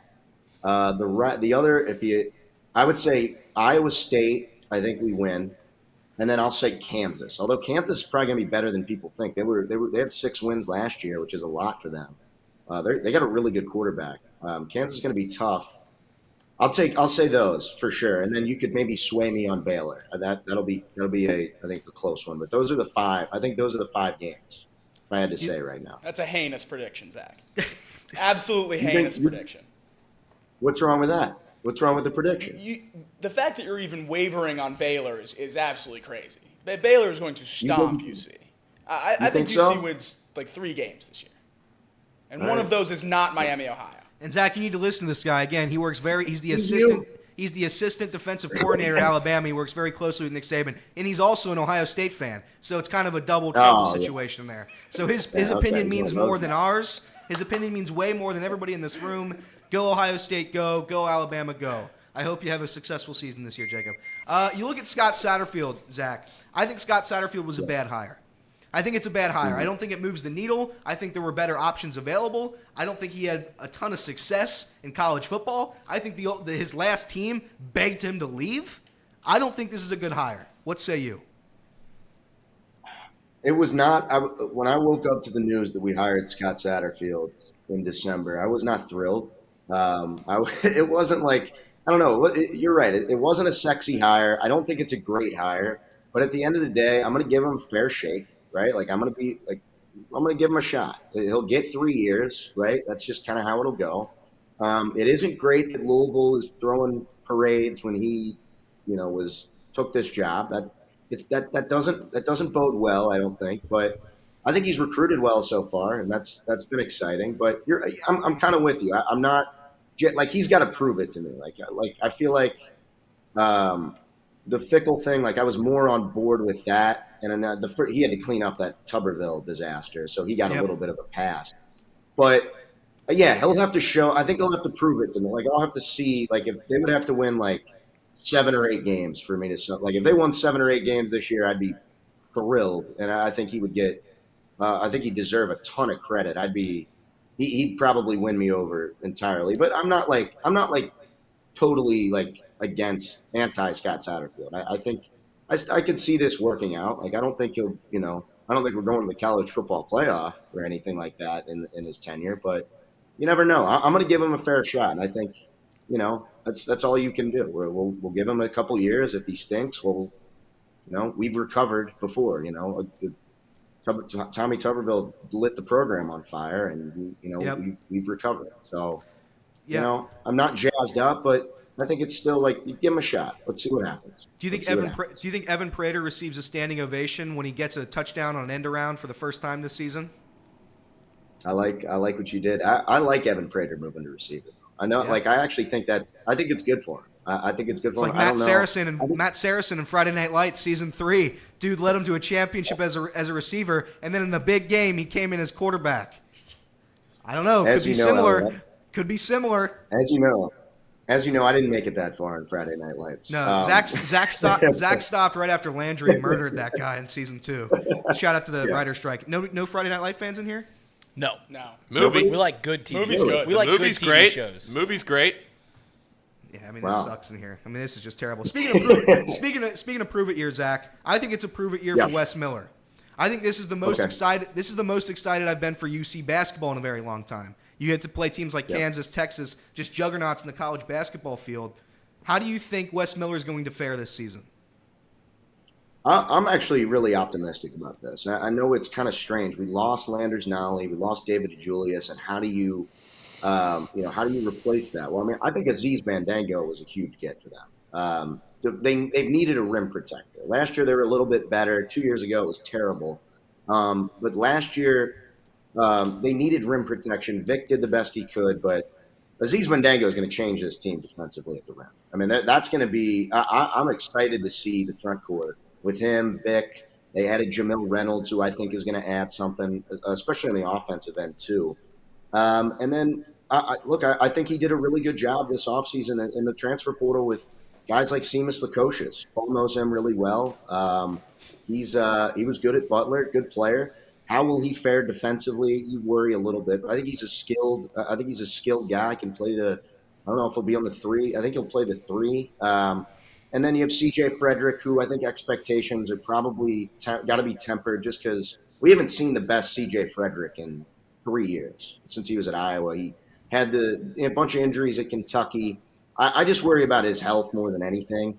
But I'm optimistic. I'm excited about the point guards. I know they haven't played, they haven't played a minute of D1 basketball, but Davion Thomas, he looks. This is going to be a wild take. This is going to be great analytics here. He looks fast. He just looks fast, right? Him and Jizzles looks like a linebacker. Like he's built like a linebacker. But those are the styles of point guards that Wes Miller likes, though. Like the guys that can. And they haven't had that yet. David Julius is great. Love Dave, but he's kind of a step back guy. He's not a guy that can break you down and get to the rim. I think they're going to be able to do that, which is going to be huge for this team offensively. When you have Thomas and Jizzle, like I think that'll help a lot. You'll see a Wes Miller offense. Like this is going to be the first year that you'll see that style of offense. So I'm excited. I'm optimistic. Actually, the 2 big names UC fans have been pumped about for a long time were Jizzle and Rayvon. What kind of impact do you expect those 2 guys to have? So I think with Rayvon, I don't think he's going to play a ton. I think you have, we have a lot of experience on the wing, right? You have, You have CJ and Seamus Lukosius that'll probably play a lot, and then Dan Skillings is a guy who flashed quite a bit. He had the big game against Temple in the AAC tournament. He's another guy who's going to be huge, probably coming off the bench. So I think Ray is going to be buried a little bit. I could see him maybe sticking in there for 5 to 10 minutes a game, but I don't think he's going to play a ton. Jizzle's going to play. He's going to play probably – I would say Davion Thomas is probably going to start just because the experience in JUCO. But I think Jizzle's going to play. I think he'll have an impact. I think he's probably going to play 15, 20 minutes a game. I think he's going to be – I'm excited about Jizzle James. I expect him to play a lot. And there'll be growing pains, especially going in the Big 12. When you got a freshman, a guy who, we got 2 point guards that have never played D1 basketball. So that's going to be a challenge. But I'm excited about it. Jizzle's the guy, I think, over Rayvon that's going to play more minutes for sure. Relative to what people thought Rayvon Griffith was going to be when you watched him in high school, he kind of fell off. Yep. Yeah, a little bit. Yeah. Yeah. I mean, he had yeah. his ceiling was so high. The expectations for him when he was going to commit, especially as like a sophomore, he was playing on the same AAU team as Bronny James. I mean, he was all over the place and getting national acclaim and everything. And they kind of had a tough summer last year, I think it was. And he's still a good prospect, but he's not what a guy like Jizzle James is. And then Day Thomas. We'll see. Excited about Day Thomas. Need a little out of him. And you touched on this name, Zach, but Paul's very best friend in the whole wide world, Rick Broering, he came on and he said, Congratulations, Rick. Congratulations, Rick. Dan Skillings could be a guy that could take over this team, but I also think he's a guy that could play like 5 minutes a game because it's just not working. What do you see for Dan Skillings this season? See, I like Dan Skillings a lot. I think Dan Skillings, when you look at that guy, I just think he's the athletic profile. He's his arms. I mean, when he goes up for a rebound, you're going to lose. Like he's that athletic. I'm optimistic about Dan Skillings. I know what you mean though. Like there were some games where he was just kind of, and he was a freshman. Like he had a couple of bad series defensively, times down the floor, and he had to get pulled out. And that happens with freshmen. I think it's going to – I would lean towards – I think Dan's going to be a rotational guy this year. I don't think he'll play less than like 15 minutes a game or anything like that. I think consistency with his jump shot. We saw it last year. He started so terribly shooting the ball. And again, freshmen don't typically shoot the ball well from three, but it was rough. He got off to a really bad start. And then as the season went on, I think he got better and better. He got more confident. I think what you saw in that Temple game – in the AAC tournament, he blew up. Like he was amazing in that game. I think he is not like that good, but I think he's this year at least. I think he's a rotational guy. I think you hope he takes a step with the shot, and I think he's so long that he's going to get better defensively. I think he's going to be a good player on this team. I think he's probably like I said, probably 6th, 7th man. I think he'll help the team though. I don't think it'll be like a only play 2-3 minutes a game and then, just like just fodder at the end of the bench. I think he'll have an impact. When you say though, Elliot, and I'm curious to both of you guys, when you say it's a prove it year for Wes Miller, like what exactly do you mean by that? Because I know he hasn't, you haven't made the tournament. You got to win a shootout. You got to make the tournament at some point to like just credibility with the fan base and everything else. But you get this recruiting class in that is his best recruiting class at UC. You join the Big 12. You get these guys out of the transfer portal. You go get Day Thomas, and you hope that Dan Skillings is somebody that you can count on. I don't know if he is, but you hope that he is. Sure. So, like, if UC loses the shootout this year and doesn't make the tournament, I mean, you're not firing him. No. And I think my point was Wes Miller, and Wes Miller was given an impossible situation. The guy I won't even mention his name, he lit a torch to the program and wasn't giving guys like water at practice. So I think he came in, half the team wanted to leave the country. One guy did leave the country. One guy sold his car and left the country. So I think he was given an impossible task. But to this point, Wes Miller has not really had a very good season. Last year was a big-time struggle towards the end of games where it was like, UC is going to choke every single game they have. That seems to be coaching to me. That seems to be lack of coaching when you are winning the entire game and you get to the last 3 minutes and it's just turnovers and banked threes off the side of the glass by Davenport.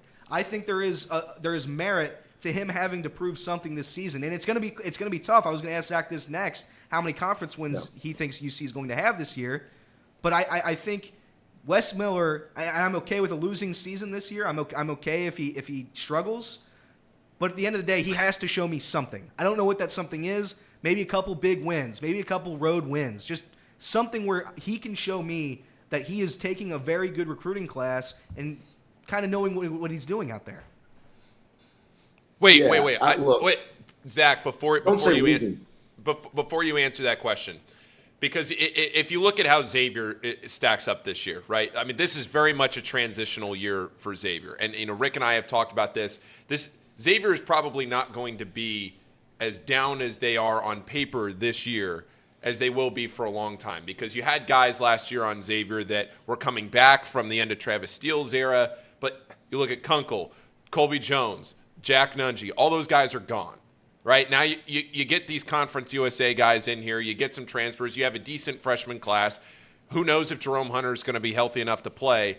This seems like the year for UC that for the last 22 years, if you're going to win at the Cintas Center, this would be the opportunity to do it. If UC loses to Xavier this year, you go under 500 in conference play because you don't have home games against the big dogs. You have to go to Kansas. You have to go to Texas Tech. You have to go to Baylor. Those teams aren't coming here. That at least maybe you get those teams at home. Like, the toughest games in the Big 12 are all on the road. It's tough for me to sit there and say you can expect a ton out of UC, but at the same time, you're not firing him at the end of this year unless it's like abysmal, unless it's like it's terrible and things devolve and things go really down the tubes.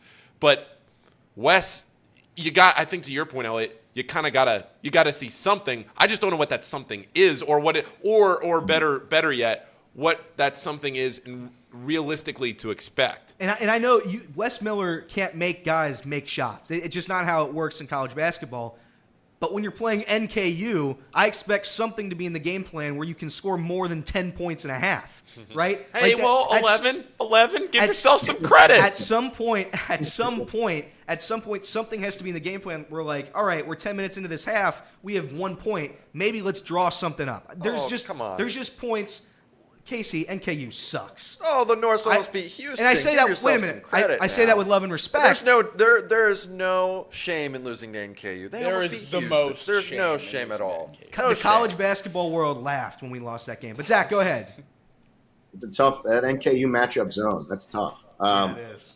I think. I think, like Paul was saying, like I don't know. I don't like they have to make the tournament or else. Like I don't like that kind of stuff. I think you gotta see how it plays out. But I think there is something to be said in terms of a prove it year.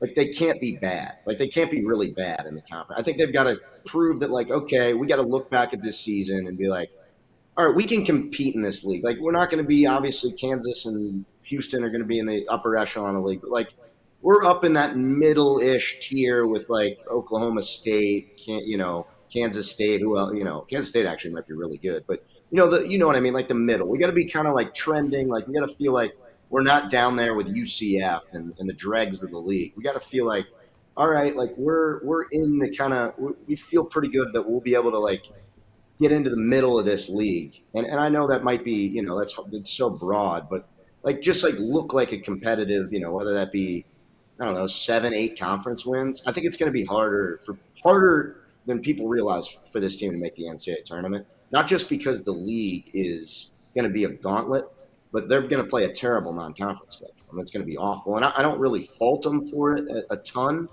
because of how tough the league's going to be. I wish they would maybe add a couple, maybe add a game at home against at least a decent, Power 5 or at least maybe high-level mid-major. But I think it's going to be tougher than people realize to make the NCAA tournament.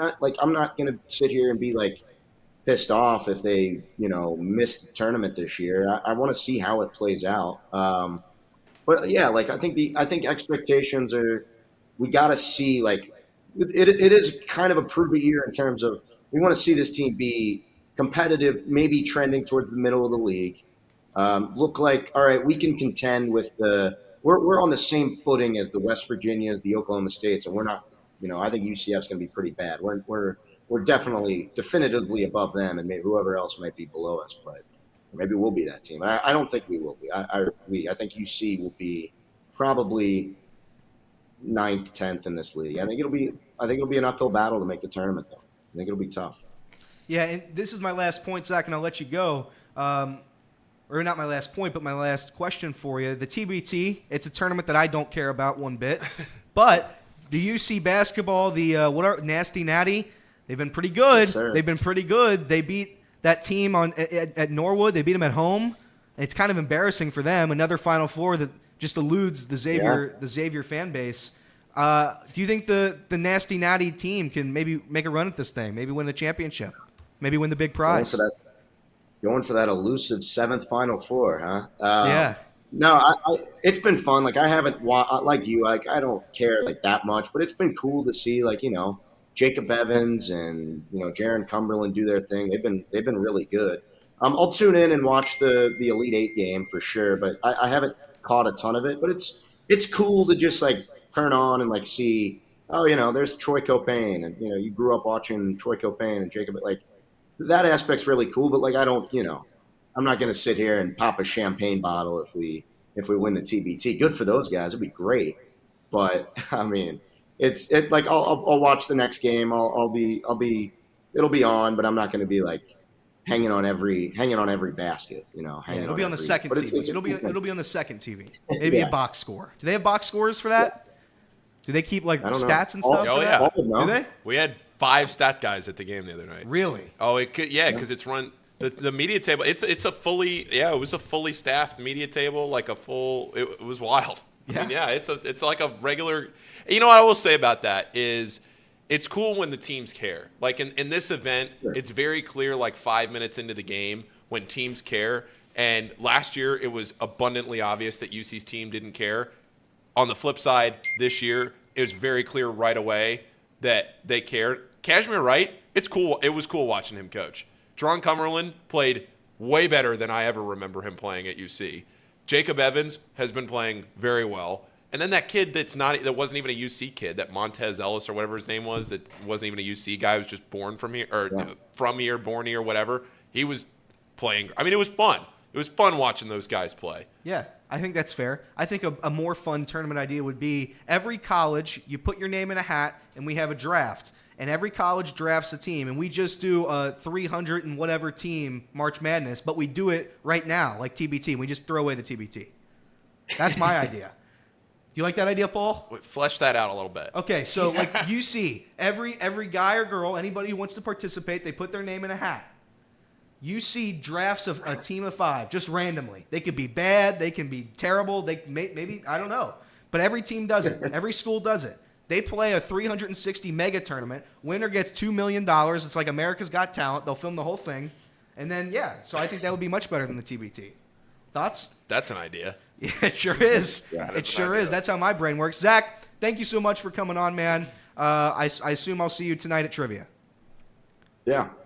Wednesdays we play trivia. I'm excited for it. Wednesdays we play trivia. Good to see all you guys. Good to see all your faces, and I got to get the blog boy. The blogs aren't going to write himself, so blog boy. Blog boy.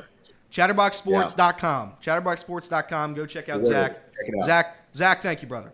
Thanks, guys. Appreciate you. All right, that was Zach. We got 27 minutes left, Elliot. Steer the ship. Yeah, we have to do the ham and eggers. I can't wait to do that. I'm going to wait for just a second to do that. First, Paul can't do that. Paul's got to go to the bathroom. Okay, go ahead, Paul. So first, I wanted to do this real quick.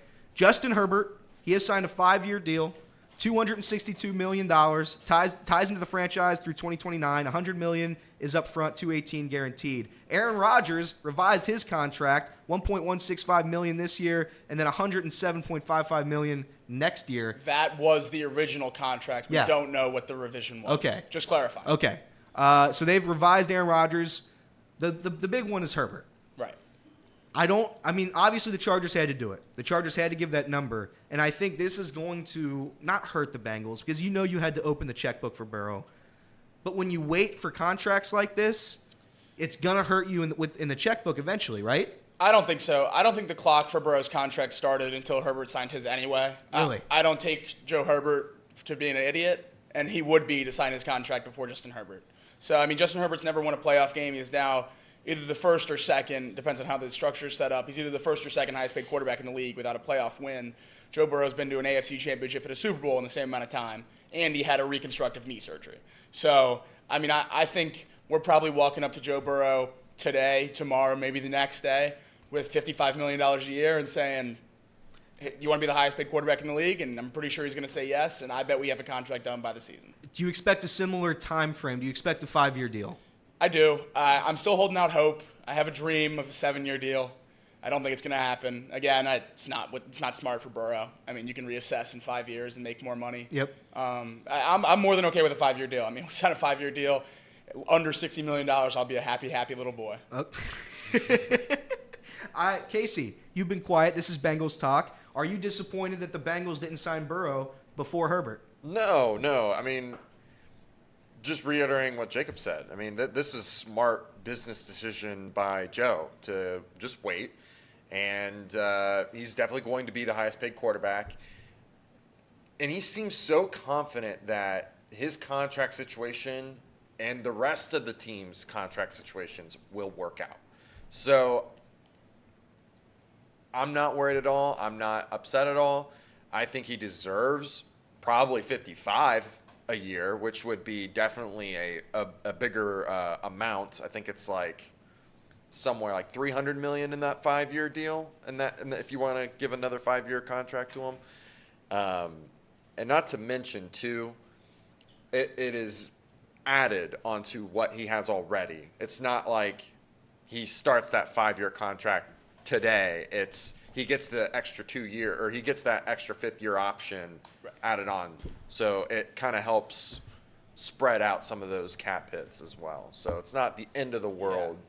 Yeah. And your guy Aaron Rodgers has got a little restructure there. Oh, do you think that's because they heard yesterday's segment on you saying Geno Smith is a top 2 quarterback in the National Football League of all time? Well, I didn't say he was a top 2 quarterback. Let's clarify. I said top 10 for Geno Smith. But the Aaron Rodgers thing, I had no idea how ridiculous that was. $107 million in 2024.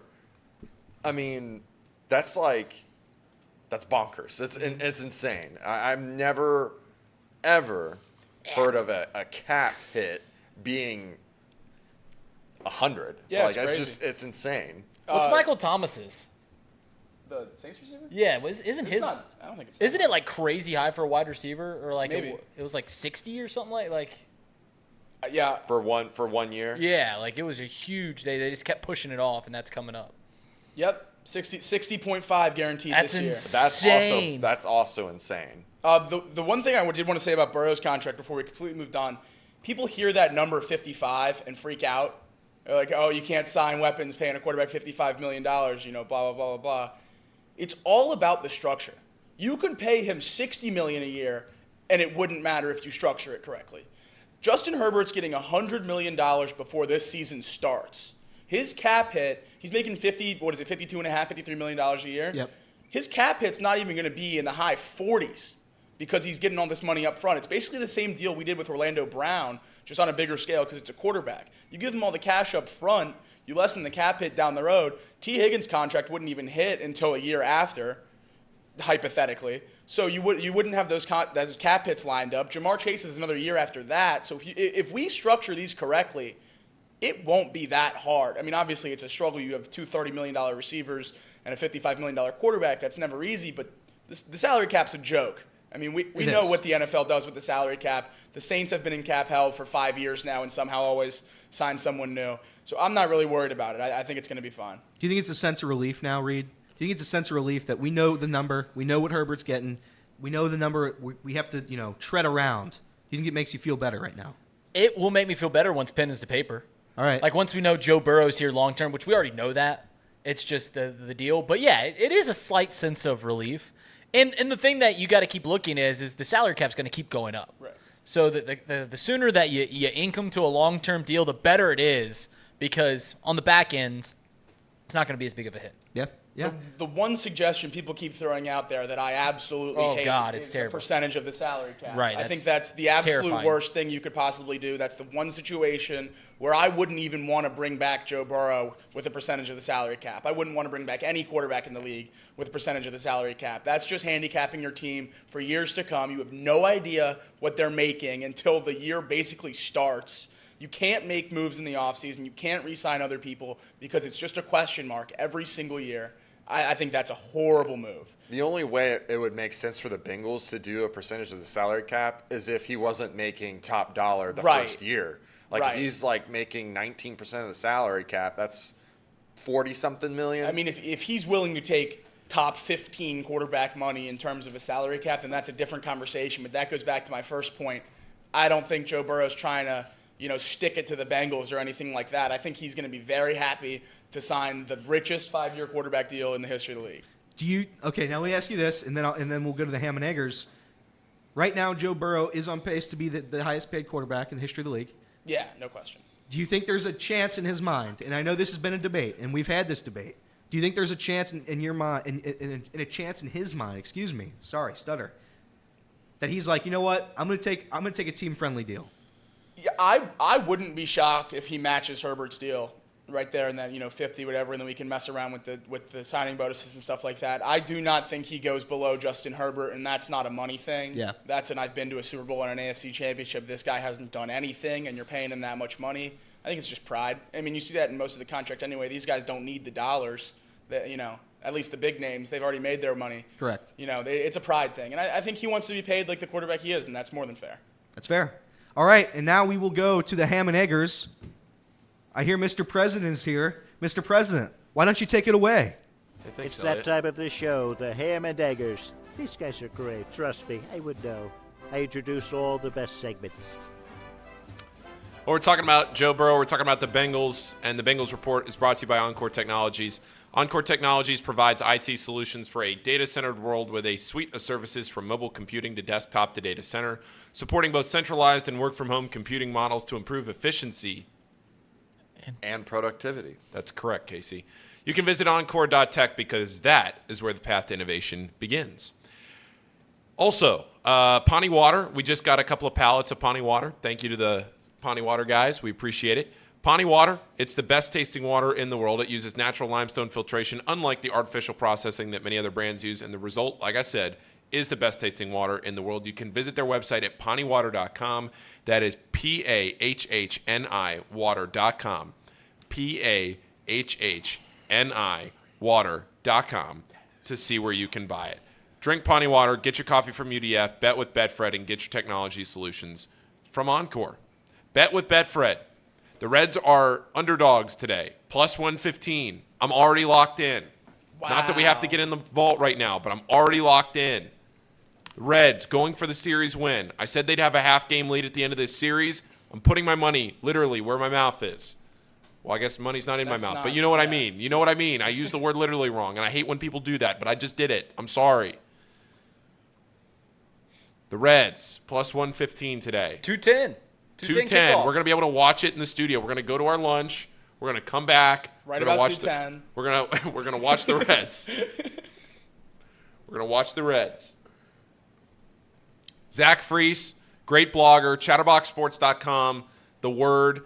There are more blogs coming out, as people get them to me. We have a great team of writers that we're, assembling here and still working with. So it's like the Avengers. Yeah, it's good stuff. It's like the Avengers. It's good stuff. There was a really good one on Joey Votto that is the last one that's up there from the other day. So that's good stuff.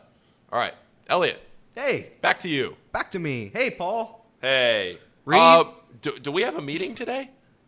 I hate this game. Why do you hate it so much? Because I know Reed looks at me with that stare of his, and it's a beautiful stare. I mean, can we get a camera shot on that stare? Just look at this stare. I mean, it's so beautiful. That's the Hamiltonian stare. Like that guy with the lawnmower that cuts the street, that guy is staring at me with those beautiful eyes there. Look at that. I mean, those legs are absurd. What are you doing? What are you doing with those shorts? All right. But anyway, all right. They're not called longs, Elliot. They're not called longs. That's right. So at this point, I'm going to transition. We're going to get a little silly. I know I'm a silly person. I know everybody wants to talk about sports. This is kind of sports related. Last night, I texted everybody here. I said, be prepared. We're going to go over some favorite foods, favorite restaurants from GAPP. A little inside baseball, this was going to be my skit when I auditioned for Chatterbox Idol. I don't know if you've heard, I won that unofficially. Where's your trophy? Unfortunately, it's not existent. It's just not there. So did you really win? No, I guess I didn't. But right now, You get paid. we are going to rank. That's your You have a trophy. job. Read. Hang up one of your. I'm not- read. Hang up one of your pay stubs. Read. I'm not in this for the money. I'm in it for the awards. All right, we'll and trade. the accolades. We'll trade. I'm just trying to be the best there ever was. You think I wake up in the morning and I want a dollar bill? No. If last night was evident of anything, it's that I couldn't use money less. I couldn't need it any less. I burned money so fast last night. I mean, it was just a disgrace. I got home last night and I almost cried. That's how bad to be last fair, night was. so to be Paul- fair, not to get back on like the gambling? train, but just it was real a chat quick. favorite. Yeah, it hits with the chat real hard. So I was walking when we were coming back from dinner. We were walking back through, and if you've been to Lawrenceburg, you know that the hallway to get back to the table games is extremely long. Well, there was a couple standing right in the middle of the hallway. I always play 6 and 22. Those are my numbers. I play 6 and 22 every single time I play roulette. Those are my numbers. I'm walking past this couple, and I look at the woman, and I say, "Hi, give me a number." And I just keep walking, and she goes, 28. I said, "Okay." And then as we get down the hallway, the guy yells back at us, and he goes, 26, it's my birthday tomorrow. I said, "Okay, the vibes are high." I only had 2 chips left, so I could only put one on one and one on the other. And I look at Elliot and Casey. Jacob was gone, and I say, if 6 or 22 hit, I'm going to be a puddle. I put it on 26, I put it on 28, and 22 hit. And I just melted to the ground. It was brutal. Melted to the ground. He hit me on the shoulder, and his mouth was just open for about 3 minutes. Then we went over to the blackjack table. This was worse. We went over to the blackjack table at the end of the night. I was down to minimal funds. So I was down to zero, and I was just Venmoing Paul some money to give me some chips so I can put $10 on. We hit 9 side bets. Well, the worst was we that hit 9. Casey and I didn't have enough funds to put anything, because Casey and I have been betting side bets all night. Casey won a big one earlier. I hit triple twos, which, as you know, that pays 180 to 1, I think. I think trips is 180 to 1. I didn't have anything on it. The worst was that I gave Elliot, I think, 5 chips. I think it was $25. I gave you 5 chips, and I said, "Look, Elliot, you've been playing the side bet all night. Just take one of those chips off the stack and put them on the side bet." I said, "Come on, do it right on this hand. Come on." And you said, no, because I'm going to feel stupid when I win the real hand, and I could have kept playing blackjack for longer. You would have won $450. You hit trips. You would have won $450. Yeah, I mean, it's just brutal. I've told this about Paul. I've told this to Paul a couple times now.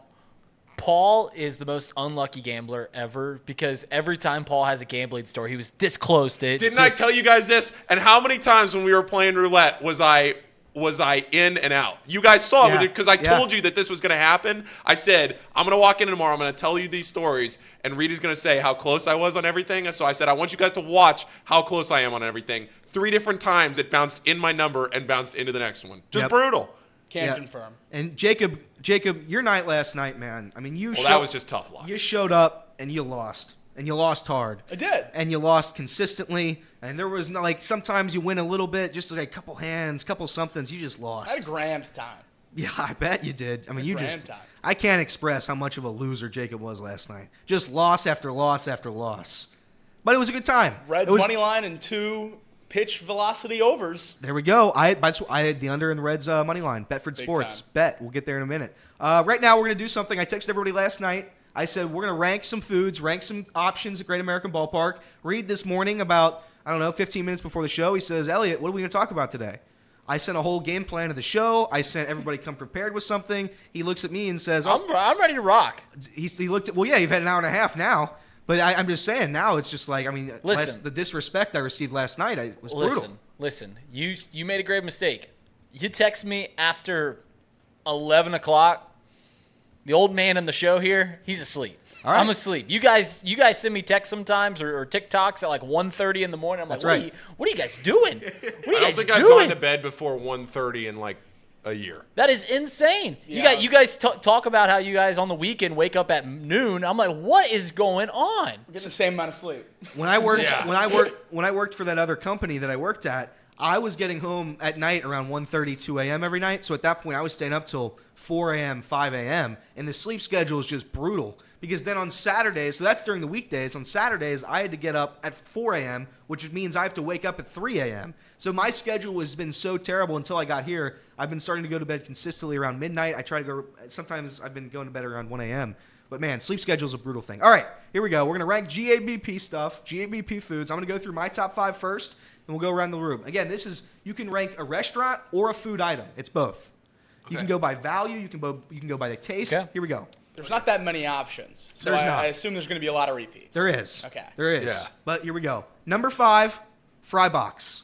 Listen, I'm not going to put marshmallows on a French fry. I'm not going to do it. But if you're sitting on the seats, you're like, all right, what can I go down with this beer? You go to the fry box, you get an order of fries, maybe a little buffalo chicken, you get whatever you want, you get the fries. I think it's a top 5 option at the ballpark.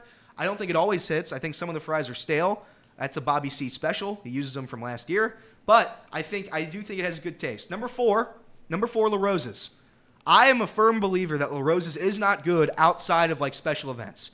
GABP, great. La Rosa's is the best of all time at GABP. It's crisp, it's good, there's not too much sauce. You go to a La Rosa's like down the street, ours is Delhi, we go to La Rosa's, they pile it in sauce, the cheese is off after the first bite. They're not very good. The crust is bad, it's crisp, it's better at GABP. That's my number 4. Number 3, Penn Station. Penn Station is great value. Penn Station, I would argue the best value at the ballpark. I'd agree too. You get like a sandwich and fries for $10 or something like that. Don't steal my bit. All right. Don't steal my bit. I agree with it though. You get it both for like $10. And we'll get to my number 2 here in a second. But there's some items there that are way overpriced. And you look at Penn Station, you're like, all right, I can get a lot of food here for only $10. That's pretty good. Penn Station, number 2. Number 3. Number 2, an all beef hot dog. In 2020, I am convinced something happened with the food production at GABP. Bob Castellini and Phil Castellini went to the cooks, went to the chefs, and they said, we're going to shrink every hot dog we sell by about 3 inches. The 2021 hot dogs were the worst I've ever tasted. They were disgusting. They were unedible. Terrible. That was a Bobby C special. He shrunk all my hot dogs. Now, this year, he has the same terrible hot dogs as the regular hot dog, but you can upgrade for $1.50 further. I think the price is $7.79. Great price there by Bobby C. You get it at $7.79. You get an all-beef hot dog. It's a phenomenal hot dog. It's a good hot dog. I give Bobby C credit. Even though I'm paying $10 for a singular hot dog, it tastes good. When you go to a ball game, I've told all these guys I have to eat a hot dog. Zach Freese knows this. When he goes to an event and I'm not at, I said, how good was the hot dog? I just have to eat it. Can we talk about how you have disgust for a bologna sandwich? But you rant and rave about how much you love a hot dog. You understand those things are the same thing, right? I don't do wet things. I don't eat things that a cat can eat, and that's gross. If you ever open a bologna package, it's just wet and slimy, and it's disgusting. It makes me physically ill. Like If you get literally any meat from the grocery, it's gonna be moist. Yeah, but not that. Those are prepackaged. That was sent from like China. I can't do it. You get honey ham, it's gonna be moist. You get turkey breast, it's gonna be moist. I don't like certain kinds of ham. If you get a hot dog, spoiler alert, real wet. If you get an Oscar Mayer weenie and you pull it out of the package, it's gonna be a moist little weenie. It's dripping. Listen, I know about. You're bulling. You're bulling right now. I know about wet weenies, and listen, I don't think that hot dog is as bad as a bologna, whatever. A bologna pack, and you just flop it around like there. I can't do it. You're not Big Bracken right now, Elliot. What was that? You're not Big Bracken right now. You're bulling, Big Bracken. What are these words? I don't understand the language here. There's a language barrier on this side of the room. They think they're cooler than me. All right, just a cool kids table over here. All right, my number 1, best value in the ballpark. This might be a hot take because sometimes it's not always that good. But for $6, you can get a giant tub of popcorn. That's my go-to. You can get a giant tub of popcorn. My number 1. There's a lot of food options there. You can get a hot dog for $10. You can get for $1.50 less a tub of popcorn that lasts you the entire game. That's my number 1 food item at a ballpark at GABP. Go get it. What say you? Jake. That's too much popcorn for any one man to eat. But that's why that's great value. But $6. Like they're playing a game with you. They're like, oh, $6, it's great value. You're eating half of it. That's fine. That's fine. But you have So the is option. it really to that great of a value? Yeah, but you have the option to eat more. That's the thing. The illusion of choice, Elliot. Correct. I'll get into my top 5 now, starting at number 5, which is Fry Box. I love the buffalo chicken fries. I think it's a great meal. You said the fries are sometimes soggy. That is true, but if you eat it quick and the sauce can't really get into the fries, it's okay. You got to scarf it down, but it's okay. Number 4, I'm going Porkopolis. The classic dogs, brats, Mets. You know, they're good. It's a solid way to go. Not to mention, Porkopolis is the host to my favorite thing at a Reds ball game, the 3-2-1 on a Tuesday night. Yes. There's nothing better than 9 $3 beers in 9 innings of baseball. Number 3, 50 West. 50 West, over there on the first baseline, that is the best burger in the ballpark. This was the replacement of Frisch's, It yeah? was. Okay. It was. 50 West, their burger Is and it like fries. is it 50 West like the breweries 50 Yes, West like they have yes. that burger stand They at have, 50? yes, and Yeah, they have 50 that's a great West burger. beers, I did which not are- know that. Which are better than, Oh my know, God, the punch you in the normal. IPA. Yeah, 50 West is incredible. Number 2 is Skyline. You can't go wrong with Skyline. I love Skyline. I eat Skyline at every Reds game I go to. Number 1 is my favorite food item at the restaurant. It's the helmet nacho stand. You can't have a frown on your face when you're digging into a helmet nacho. All right. Let me. Okay. Do you put it on your head after it's done? If I you do. don't, Yeah, I do. I don't trust you. Yeah, I do.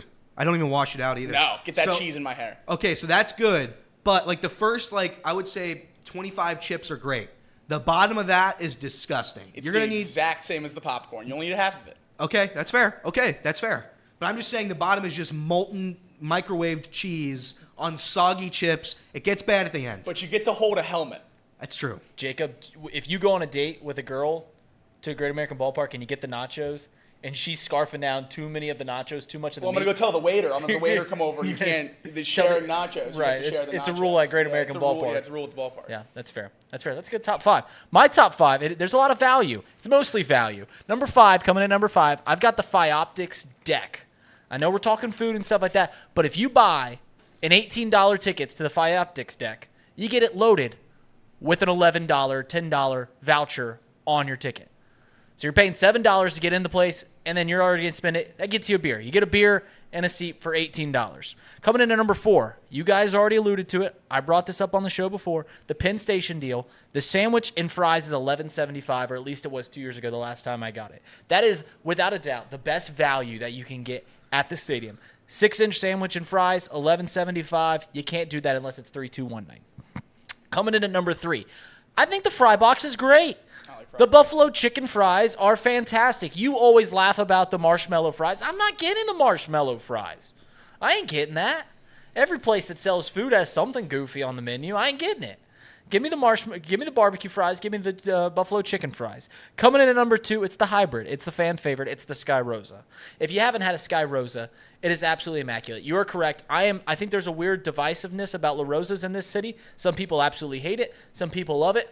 I'm in the part that absolutely loves it, but it is unequivocally better at festivals, at the Reds game, and at KI. You put that with the Skyline cheese coney, fantastic. Number 1, it's the pregame $5 beers.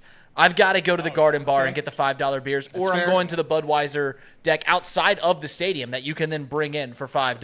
Okay. Absolutely fantastic. So I didn't know we were doing things that were outside of the stadium. Otherwise, I would have picked like Jeff Ruby's or stuff like that. No, Garden Bar's inside the stadium. It's in the That's stadium. in the stadium. Brother. You have to scan your ticket to get there.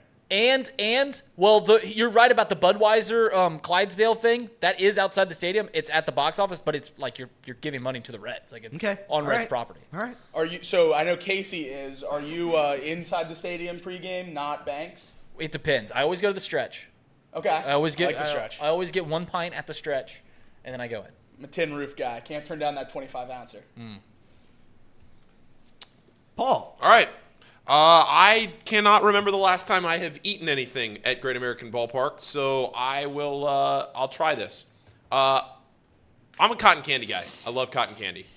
All right. This sucks already. That's Love bad. cotton candy. This sucks That's already. real bad. I mean, that wasn't a serious Are take. you a child? That Wait. wasn't Oh, serious. just wait, brother. I can't. I'm telling you, I do not eat at the ballpark. I don't do it. It's too expensive. Second one's a lemonade freeze on a hot day. One of those. No, that like, one's good. That's a like good one option. of those Lemon chill. Lemon chill. Lemon chills are good. I couldn't remember what the actual name of it was. Third one's a hot dog. We've already talked about that. Second one, I don't know. I don't think this is what you said, Elliot. Caramel corn. I like the caramel corn better than the popcorn. The caramel corn stands, they're $7, I think. They're at the stand right when you walk in the main gate over to the left. They're massive. I don't think I ever get through like a third of a bag of one, but Lizzie always gets them. And then we have a ton left over later. And then the first one, similar to what Reed was saying, so I never eat Skyline at the ballpark. I think Skyline at the ballpark is terrible. I think it's not authentic. I don't like it. I never eat it there. I think it's cold. Don't like it. I do like La Rosa's there, and I don't like La Rosa's elsewhere. So if I'm hungry, and I'm really hungry, or if I'm drinking too much and I need something to eat, I'm going to get a La Rosa's, a slice of La Rosa's. That's what I'm getting. All right. I like that. Otherwise, yes, I never eat at the ballpark. I'll have some beers. Casey, I'm not going to lie. I know you didn't do it. But the comedian in my brain's going right now. If you would have put Geno Smith at 3 in this list, you would have killed me. It would have destroyed this room. It would have played so well. But go ahead, top 5. Top 5. I got Fry Box at 5. Then I got the $25 eat anything because I too also really enjoy having lots of popcorn or just peanuts in general. Like just going back and getting more and more and more. Having that option is great. Quick question, Casey. When you get peanuts at the stadium, you seem like you're conscious on where those shells go. You're not Mark Mousing it and just dropping the shells right where you sit, or No, are you? I do drop them. Okay, great. I would have like that. That would have the litmus test for being a great person would have just gone way through the roof if you actually took care of your shells. Because I don't think anybody does. You make life real hard for some of us, Casey. Sorry about that. Keep going. I cheated and said anything at the banks because I will go to the banks and have like nachos at Condados? Condados. Condados is great. Condados gave me food poisoning. I'll never go back. Oh no. Oh no. That's a tough one to miss. Food poisoning. I know. Places where you get food poisoning and you never go back. Like there is a certain list of those restaurants, and it's tough. And you can't. Yeah, go like back, it warps your brain. Yeah. Like I cannot eat this. I got it one time at the Skyline by Xavier, and that took me a long time to get over that, to be able to go back to that. But I was like, I can't live my life and not be back at this one. But yeah, that was bad. Go ahead. Yeah, and then Sky Rosa and Beer Garden. Okay. I All right. No love for the new Chick-fil-A. The whole room Chick-fil-A went around. is a scam. No Bobby love. C knew what he was doing. He knew when he brought that Chick-fil-A and he was charging $17.50 for a sandwich. That's $50 chicken Sammy, and they're sold out by the third inning. He knew it. He knew it. He knew it. That guy's a crook. All right, respectfully. Has anybody ever gotten the graders? Has anybody in this room ever gone to that graders? On 3, 2, 1. No, no. I'm talking. They have the graders stand right there by the first base or the third base side. They have they have like soft serve there in the mini helmet. I get that. Okay, Yeah. but you could get a scoop of No. Graders ice cream. Are we pro soft serve or hand scooped in this office? Soft serve. Soft serve. I have a mood for both. Yeah, I can me do too. either. But they're I can do so either. different. They are different. I'm a hand scoop guy just because it's got more flavor. Like soft serve comes in 3 flavors. Speaking of things that nobody's ever gone to at GABP, Jacob, I think, alluded to. Who's going to the Cheeto flavored whatever? I have. Oh, there yeah. is. So I walk in and out of that little walk-in whatever. Yeah. There's that Cheeto stand right there making that hot Cheeto popcorn, and there's always a worker probably making $15 an hour standing right there, and there's not a soul, not one soul interacts with them. That area is strictly used to set beers on while you pay for your other beers. No one buys, no one even thinks about buying the Flaming Hot Cheetos popcorn. None of you, it didn't cross any of your mind to put that in your top 5. If we expanded it to a top 10, it wouldn't even get close. I've never even seen that stand. No, it swirls. a joke. It It's just a joke. swirls, and it just I don't know how to explain it, but you'll see it when you see it, and it just like nobody's there, but there's still like 5 workers behind the desk, It's bright orange. just begging for somebody to get some of the most foul popcorn they've ever eaten in their entire life. The frozen drink stand next to it also very low patronage. Yep. Mariana's I mean, they just reel her in with anything frozen. Oh, no. I mean, they put the Nightcrawler on the hook, and she's just reeled in. I kind of agree with her. If it's frozen, if there's a little bit of chillness, a little ice, just a little bit of ice. If it's cold, if it's really cold, I'm gonna drink it. I really am. I like that. What is that? Frost House. Is that what that is? God, they're just so expensive though. Yeah. I mean, it's $16 or whatever. Listen, Like 8 ounces. Bobby C knows how to sell now. Bobby C knows what he's doing down there with those prices. He should keep selling. He's good at it. Speaking of, $16 at Great American Ballpark for a frozen drink. I told you guys about that Frost place here in Hamilton. It's like $16. Like, what are we doing? Yeah, we're Hamiltucky. You gotta cut that in half. Yeah, that's brutal. That's brutal. But all right, so I'm gonna transition here. We're gonna go do a quick Reds lineup. We haven't talked sports in a second. We're gonna break down this lineup. Elly Dey La Cruz still 1, TJ Friedel 2, Matt McClain 3. Matt McClain playing shortstop again. Fraley in left field at 4. Jonathan India, my guy, batting 5th, second base. Joey Votto DHing 6. Encarnacion and Strand at first base 7. Tyler Stevenson 8, and he's playing catcher. And right field, Will Benson. And that's an off day for Spencer Steer, which we don't see very often. That's correct. He needs it. I think it's a good lineup. I think the Reds have a chance today. I expect a low number. We can do some Betford right now if you guys want. And then I have a bet. I have a chair. Okay, I have a hammer. Mortal Lock. All right. So let's do And this. we have a wheel of lunch. don't we? We have a wheel of lunch. So let's do Betford first. Okay. So let's go in the vault.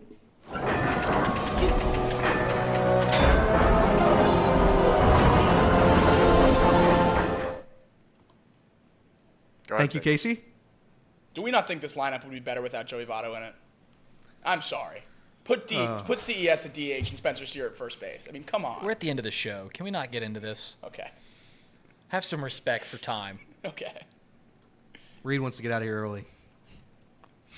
Is somebody gonna go? Is somebody gonna go? Is somebody gonna go? For pick, I gave the Reds money line. I'm already Okay. locked in. Plus 115. Okay. Was what I got it at least. Okay, the popular line we talked about. Betfred normally does their algorithms later in the day for props, but when it comes on, I'm seeing it on across a couple of different books, and I'm waiting for it to come on Betfred so I can hammer it. I've never liked a pick more than this in baseball this year. This year, I have not liked a pick more than the one I'm about to give out right now. Hammer it. Put your Pick of the season? put your mortgage on it. Oh my.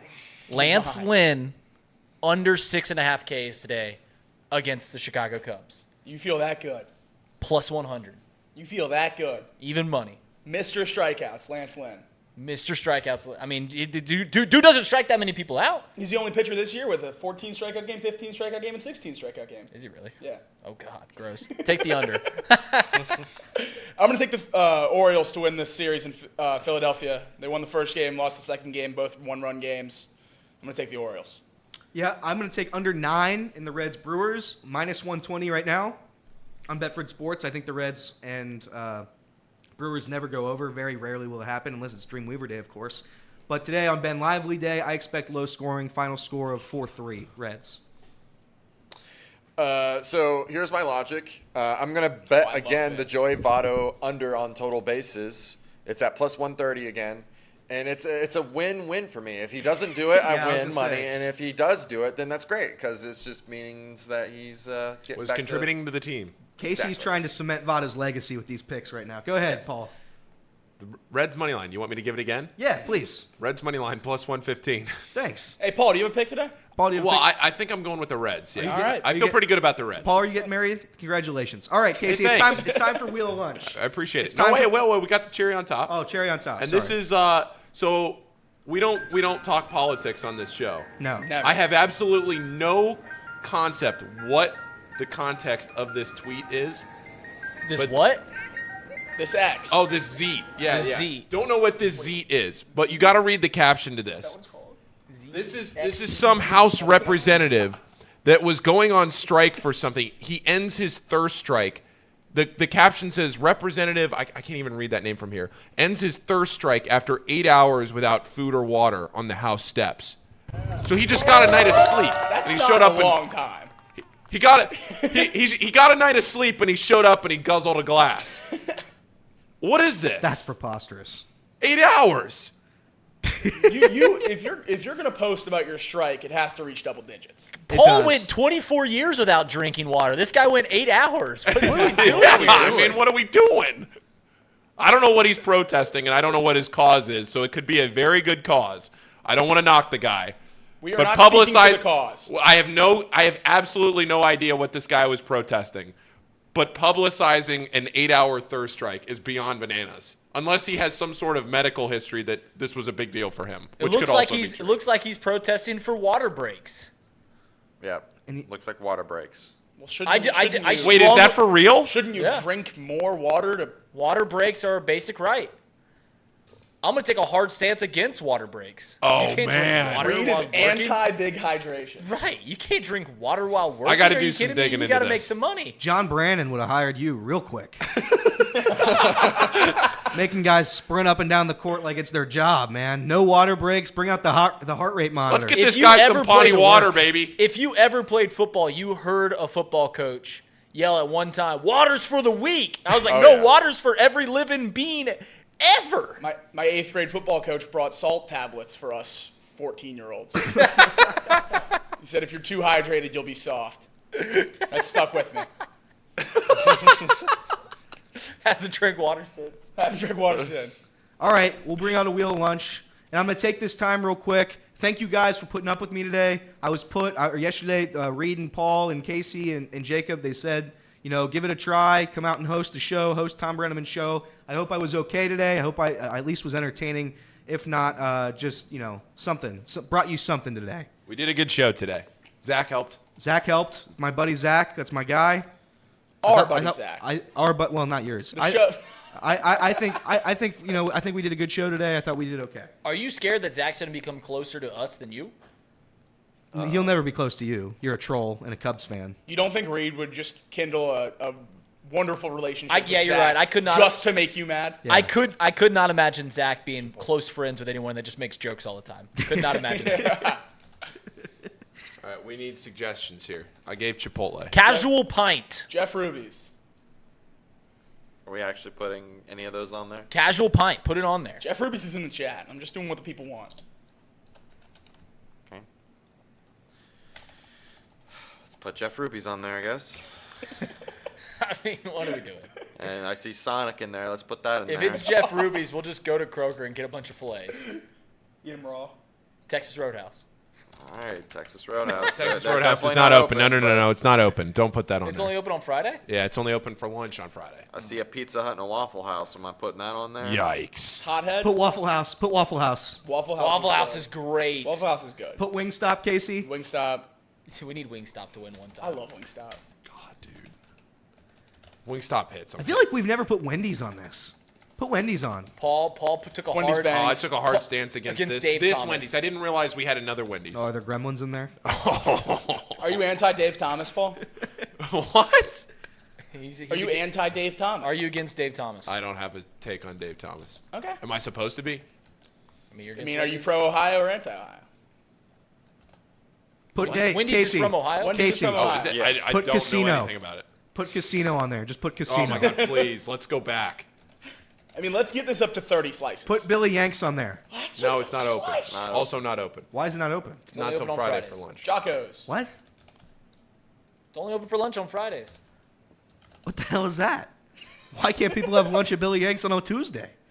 There's not enough people that work in the downtown area to All right. support lunch. I think 5 we're days good. a week. This is brutal. Let's go to that frozen drink and DIY Oh, sushi we got place. one more. Not DIY sushi. Evan Dude, that Maurer place said is great. crickets. Really? Oh, sushi Why are we burritos? putting Long It John looks like Silver's? Yes, Casey, that's my guy. There we go. Fusion. Here we go. Let's spin, They baby. make lots of good burritos. It's options. Chipotle. Oh, really? They make a Chipotle burrito for sushi. That's it. See ya, Long John. Let's go. Yeah, The that was. only thing is we have about 15 more horrible options. All right, here we go. Here we go, guys. Come I on. need Jeff Ruby's off there. Reed's paying if we're going to Ruby's. That's true. Hothead. Hothead. No jerseys. Oh, that's a killer. That's Is a Jersey. killer.